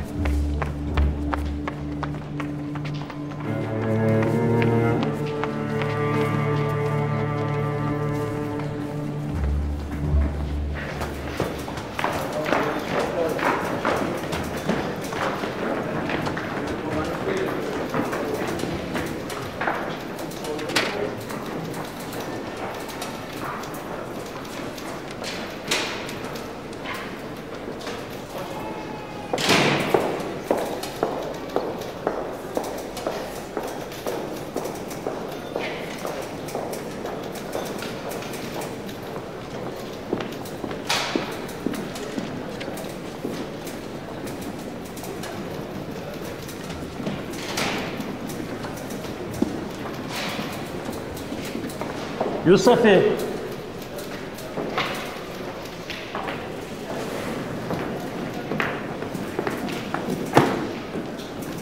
سلام آقای سوهدی. بایگانی به گرو گفته بودم مبادا حکایتتون دنبال دار بشه و باز پا پیچم بشین. قصد همین نبود. درمونده هم که اینجا. این روزا کیه که درمونده نیست؟ باید میدیدم تو. پیغام داده بودم که زندانیتون داره آزاد میشه. دیگه مشکل چیه؟ مشکل همینه که داره آزاد میشه. باید هر جور شده بهش بگم نباید بیاد بیرون، بعد بمونه تو. خودت از حرفات سر در میاری؟ من میتونم چند لحظه باهاتون خصوصی حرف بزنم. خواهش میکنم.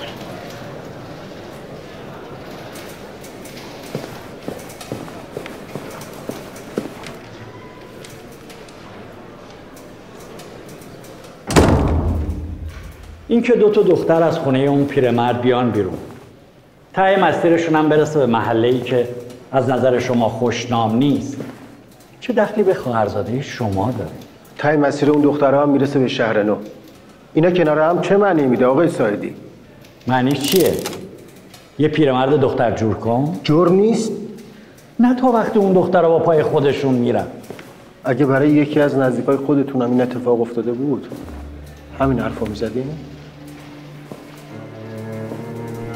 همه حمله واسه شما همینقدر جسارتشون خوبه؟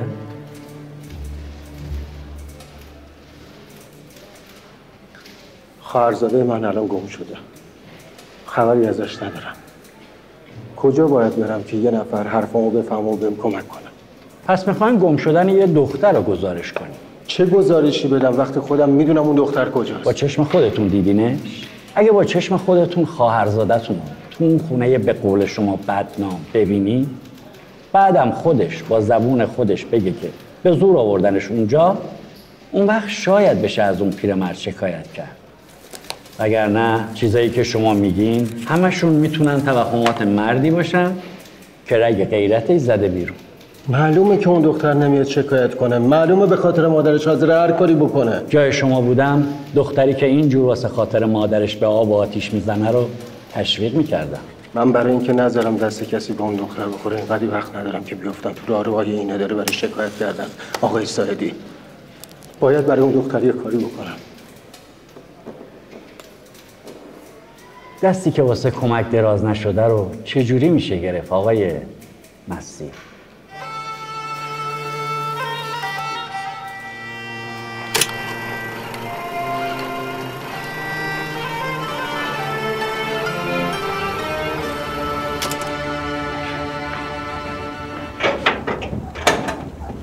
کیه این وقت شب؟ واسه یه نفر تو اتاقت جا داریه. بی سرپناه نبینمت. برای کار دیگه اومدم.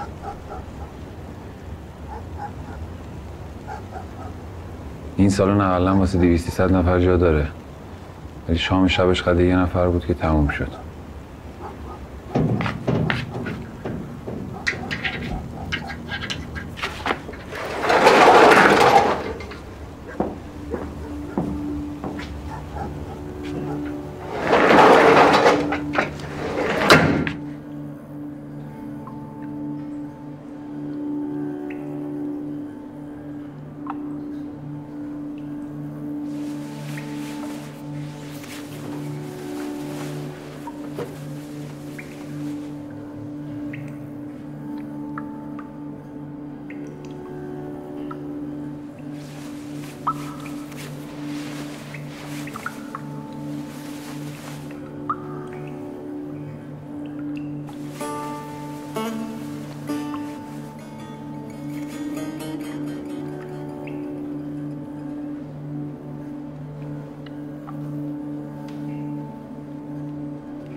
به من اصلا اینجوری نمی اومد به روح آقا.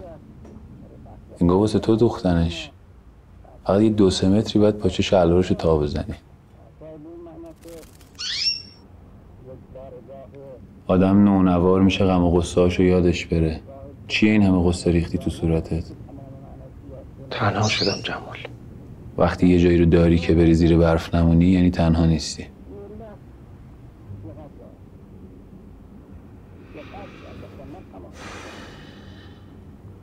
دارم خبر گرفتاری تو.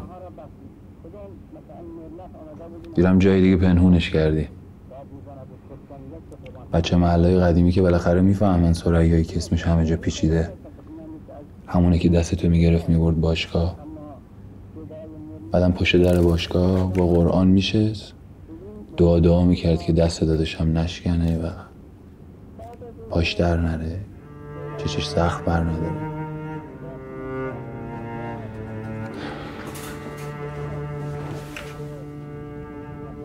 منم این خودت بیخبرم از بیرون. منم از بچه های همینجا شنیدم.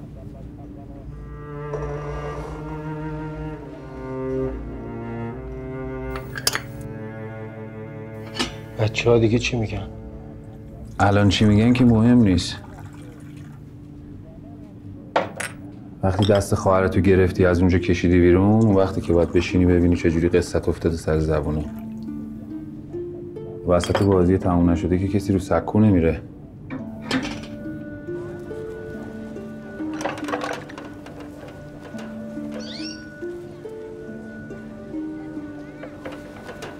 مردم رو میبینی؟ بیشترشون شب خواب یکی رو میبینن که یهو یه جای سر میرسه، دستشون رو میگیره، از این کثافتی که توش دارن دست و پا میزنن میکشتشون بیرون. خوبه که خواهرت یکی رو داره که دستشو بگیره.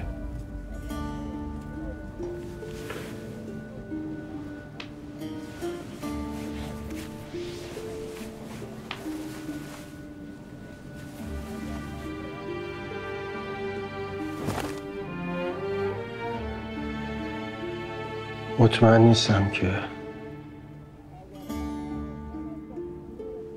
من دارم دست خواهرمو میگیرم یا خواهرم دست من.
نهیده بودم.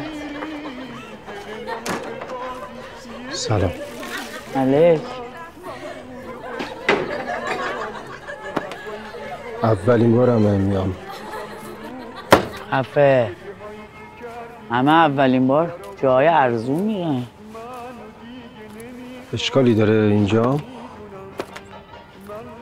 واسه خاطر هیکل تراش خوردت نه. خب چی؟ از خیلی اولین باره. سفید، سبزه، بور، درشت، لاغر. یکی رو میخوام که قدش تقریبا تا سر شونهام باشه، چشماش آبی باشه، تقریبا تا سر شونهام باشه، موهاش خرمایی باشه، لاغر باشه، وقتی میخنده دندونای سفیدش میرسن. خیلی هم بار اول نیست. اتاق تهیت برو داخل، خوشی کرد. تا یه آبی بخوری یا دلت خنک شه 2-3 نفر میفرستم سر وقتت.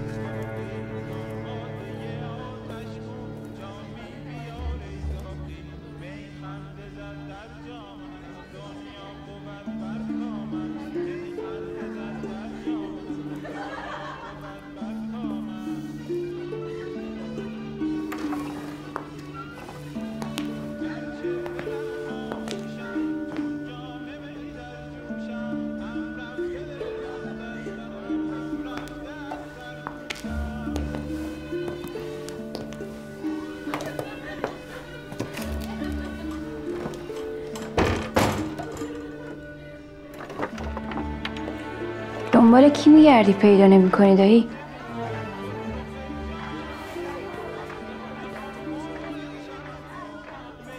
قیافت چه که سخت پسنده نیست. چرا گفتی دایی؟ به همه میگم دایی.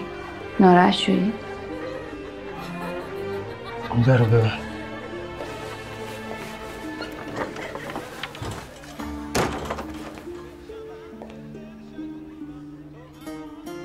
دنبال یه دختر میگردم که باید اینجا باشه. خیلی وقت نیست اومده. اسمش آذره. نه تو صداش میکنی آذر که اینجا اسمش آذر نیست.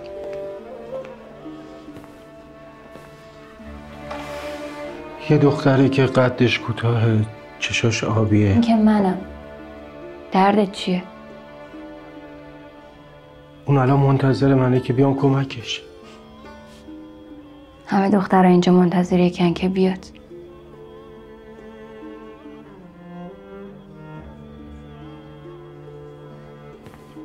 من نمیگی تازه کاره. و اینجا نباید دنبالش بگردی که. دختر تازه رسیده رو که زیر دست و پای تو نمیفرستن. دختر دست نخورده سم بالایی هست. بالا که میگم یعنی اون بالا که اسمشو نیار. بالایی هم که نمیان وسط کثافتی که در و دیوار اینجا میچکه. نمیرن خونه های عیونی. دختره میره خونه خود طرف. از کجا باید دنبالش بگردم؟ من چه میدونم؟ چیکار کنم دایی؟ برم بمونم؟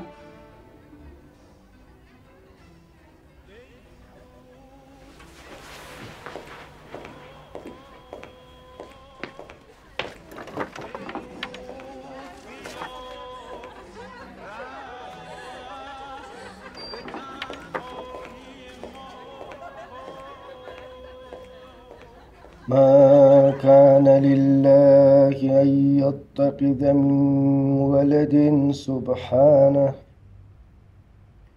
إذا قضى أمرا فإنما يقول له كن فيكون.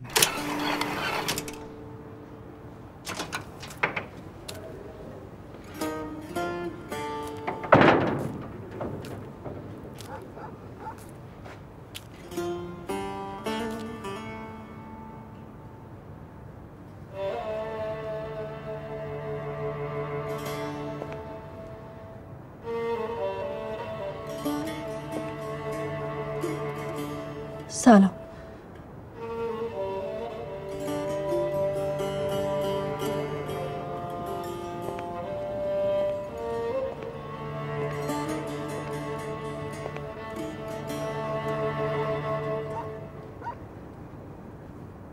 زن لال برای مرد زنباره لقمه چربی نیست آقای مسیح. اینطوری لااقل میتونم خدمتکار خونشون باشم.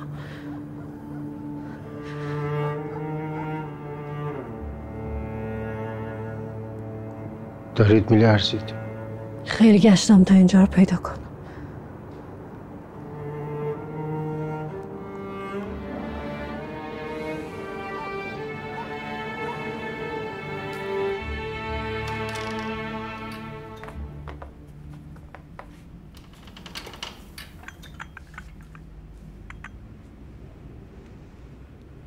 مادرم نذر داشت هر سال خیمه میدوخت. ظهر عاشورا توی تکیه محل میسوزوندم. شما اینجا؟ باید باهاتون حرف میزدم. از آذر خبری دارید؟ چون ازش خبر ندارم اینجا. بی خبری توی اون خونه بدترین خبره. اون روز که اومدی خونه صدری آذر اونجا بود. ولی نخواست خودش رو بهت نشون بده. شبش رفتم سراغش. افتادم به دست و پاش. بهش گفتم جمع کن از این خونه برو. گفتم صدری فقط داماد شب اول این خونه است. شبای بعد عروس 1000 دامادی. گفتم میری جایی که تنه تر شب بوی یه مردی رو بده. گفت واسه مادرم تا جهنمم میره. گفتم دامن لکه دارو با آب زمزمم نمیشه شست. گفت دامن سفید چه میارزه وقتی مادرم نباشه.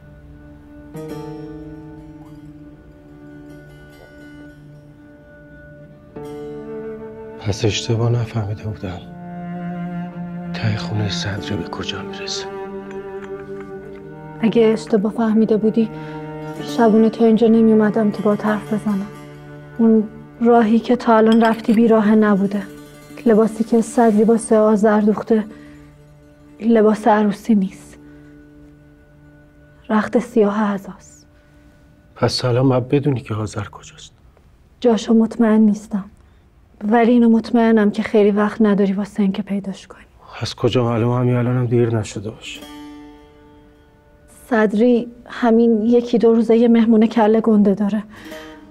اون اگه دستش پر نباشه مهمون دعوت نمیکنه. باید از صدری شکایت کنیم. بالاخره یه نفر تو این شهر پیدا میشه که حرف ما رو بفهمه. خوبه که هنوز امید داری. آخرین چیزیه که برام مونده. من یاد گرفتم به هیچی امید نبندم. آخرش برای همه خدایی هست. خدا وقتی پدرم منو توی قمار به جلال باغ کجا بود؟ الان که میخوان خواهرتو بیگناه بکشن بالای دار کجاست؟ یه خونه هست که دخترای صدری بیشتر شب اونجا میمونن. وقتی آذر خونه صدری نیست ممکنه اونجا باشه. کجاست این خونه؟ کوچه غم. این دیگه چه اسمیه؟ اسم خودش نیست. دخترها به اونجا میگن کوچه غم. دخترای کوچه غم. شبیه شعره. ولی واسه اون دخترها روز است.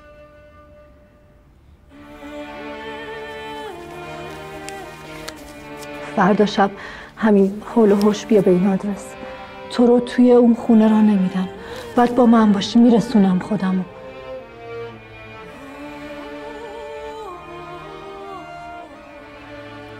کسی به دادت نمیرسه آقای مسیح. دست همو خداتو بگیر. برو دنبال آذر.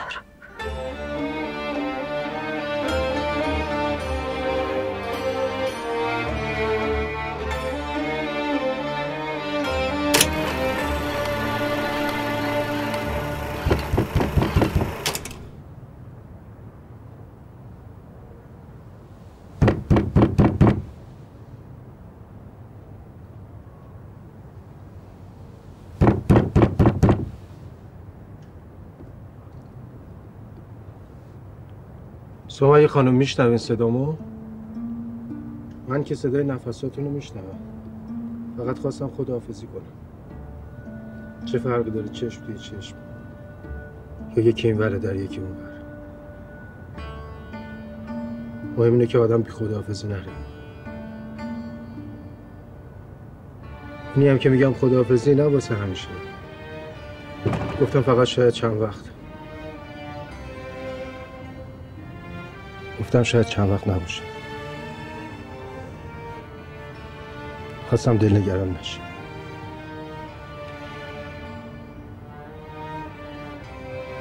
من که میدونم شما تهش طرف اونی هستین که تو قانون خودش برای اینکه جون یه آدم بیگناه نجات بده بیخواب بشه.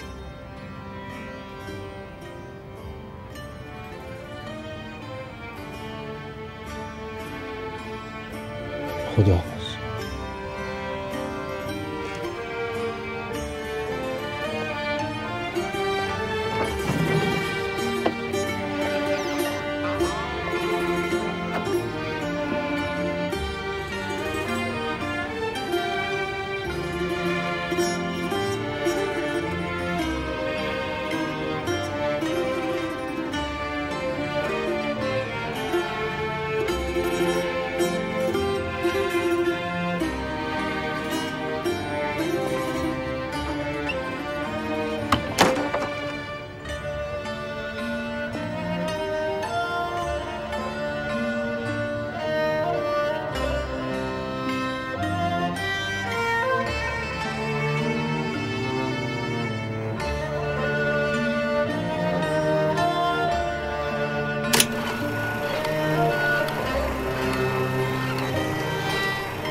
پری پری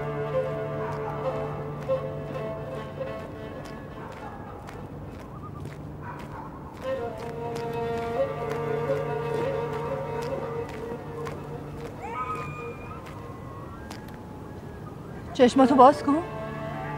چه شده؟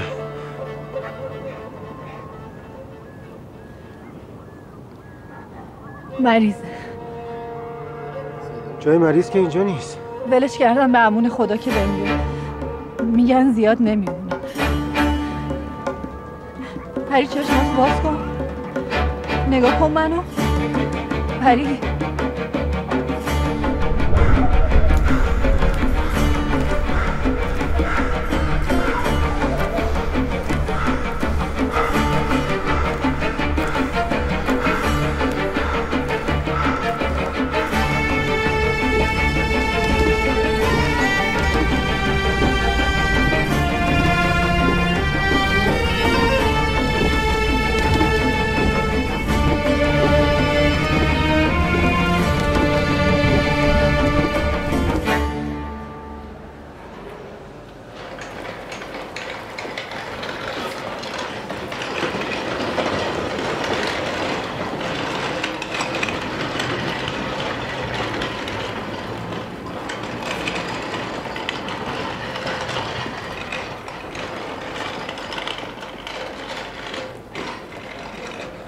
دردسر میشه برات. اینا صبح نشده پول میخوان، وگرنه دخترای اون خونه یزید نیستن تا یکی مریض میشه ببرنش گوشه خیابون بذارن تا تمام کن. این بدبخت خودش زنده شه یقتو میگیره که کی گفت زندم کنی. من که داشتم میرفتم. شما آقا این خانم آشناته یا از جایی پیداش کردی؟ آقا با شما حواست کجاست؟ ببخشید نشنیدم چی گفت. میگم این خانم کس و کارته؟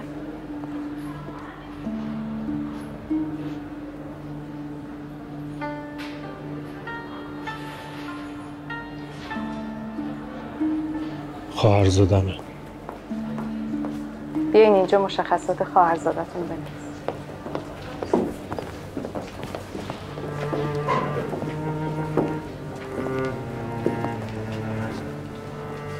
انقدر حواست رفت به پری یادت رفت سراغ آذر رو بگیری.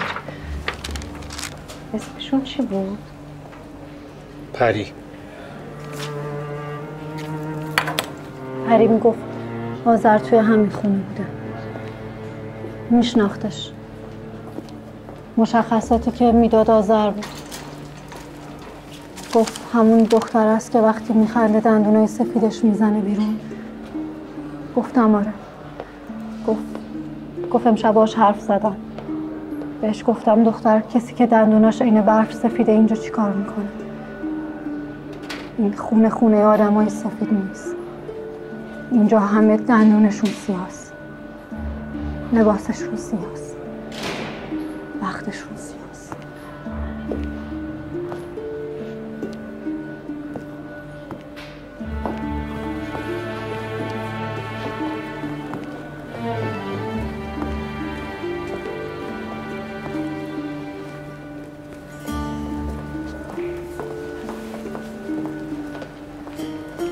پری میگفت آذر حالش خوش نبوده چون صدری بهش گفته فردا شب مهمون داره بیاد خونه.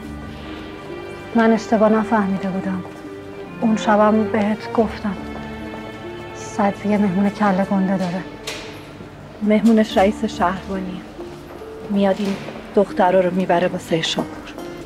صدری اسمش هم بهم گفت سعیدی، سایدی یا یه همچین اسمی. چه فرقی میکنه؟ واسه دخترای کوچه‌ام مردا همه شکل همه، فقط بوی تنشون فرق میکنه.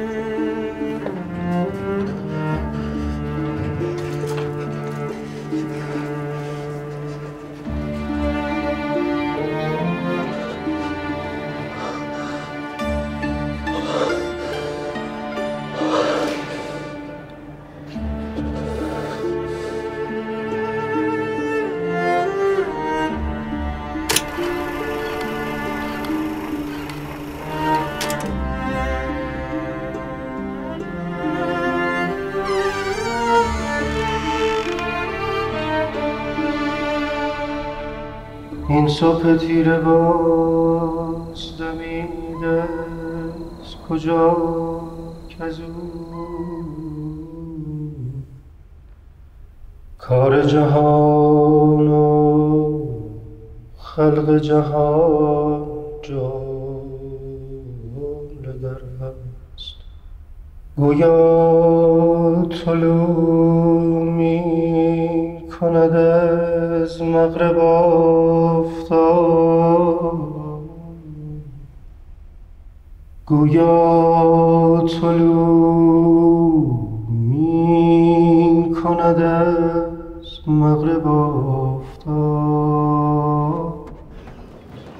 آشوبده تمام دست شما درد نکنه. مرسی.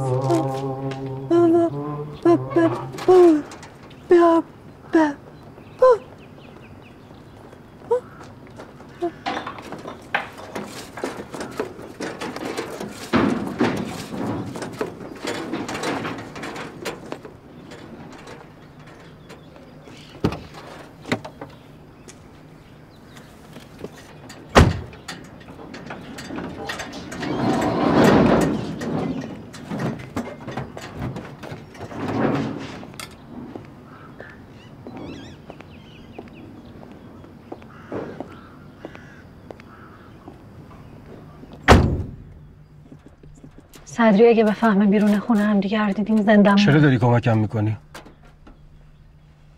کمک کردن به آدم مگه دلیل میخواد؟ آدمی که یه عمر از همه زخم خورده بی دلیل خودشو واسه کسی دیگه به آب و آتیش نمیزنه.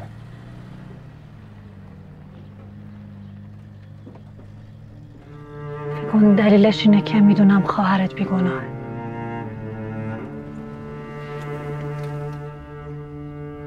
از کجا اینقدر مطمئنی؟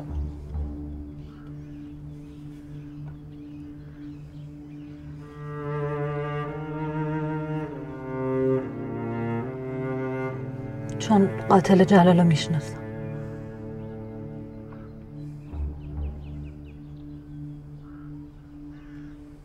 چی داری میگی؟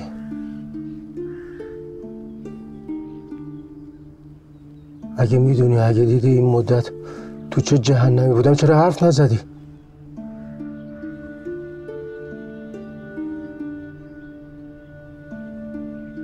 چرا حرف نمیزنی؟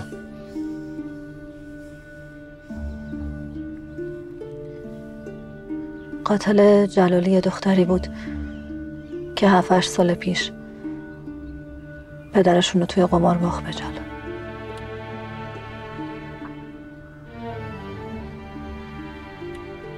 قاتل جلال یه دختری بود که واسه اینکه نشست با بازی پدر جلال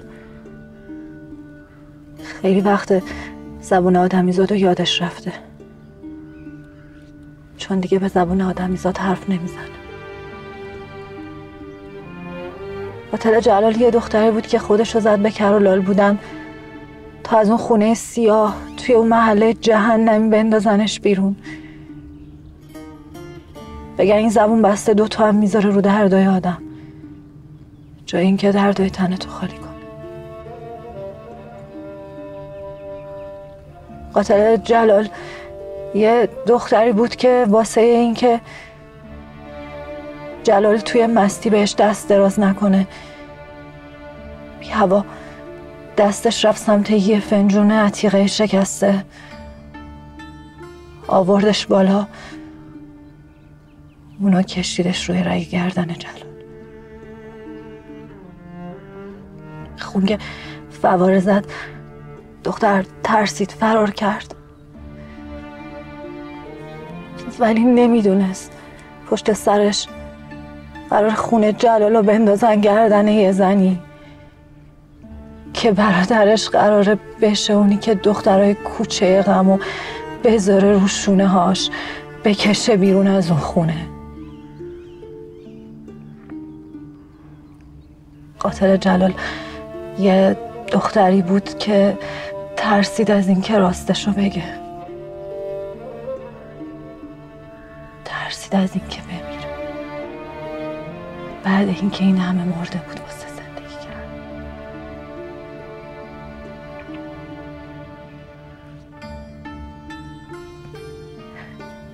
دیشب بعد 20 و چند سال دوباره نذر کردم آقای مسیح. نمیدونم به کی گفتم، چرا گفتم، ولی خواستم خواهرت آزاد بشه.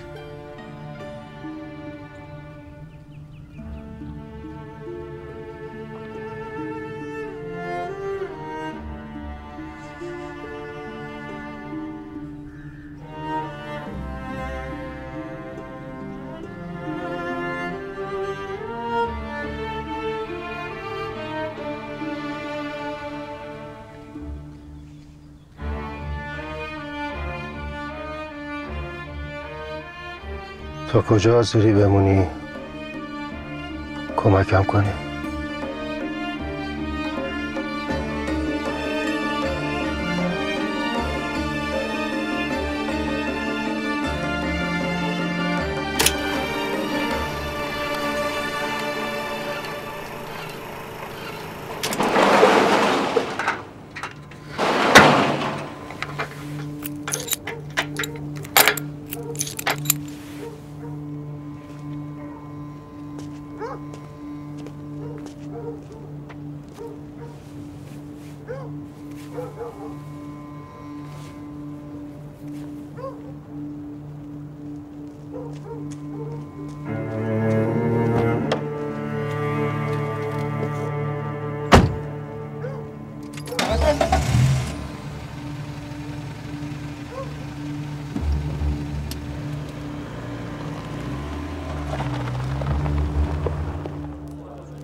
از مهمون پذیرایی کن.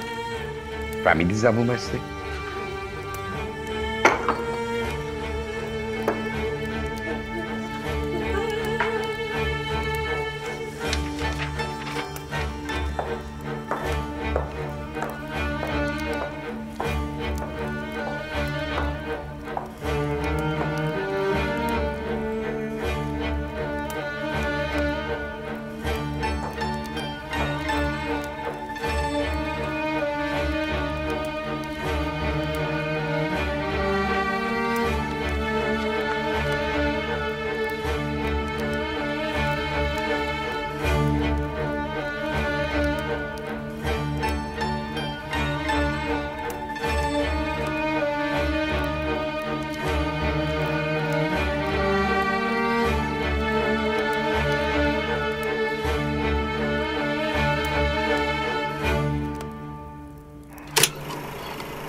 چطوری دختر؟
در کمال صحت و سلامت عقل اعتراف میکنم به یک فقره قتل.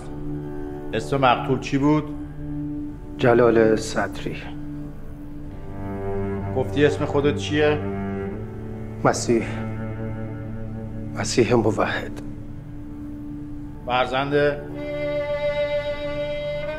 پسر مجید، پسر مریم.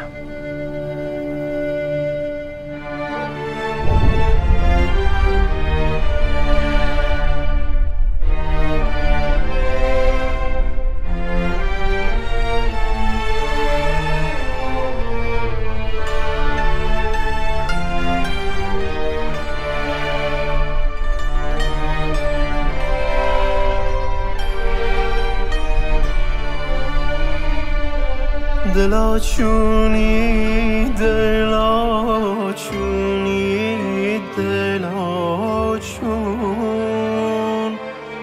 همه خونی همه خونی همه خون، زبهر لیلی سیمین و زاری،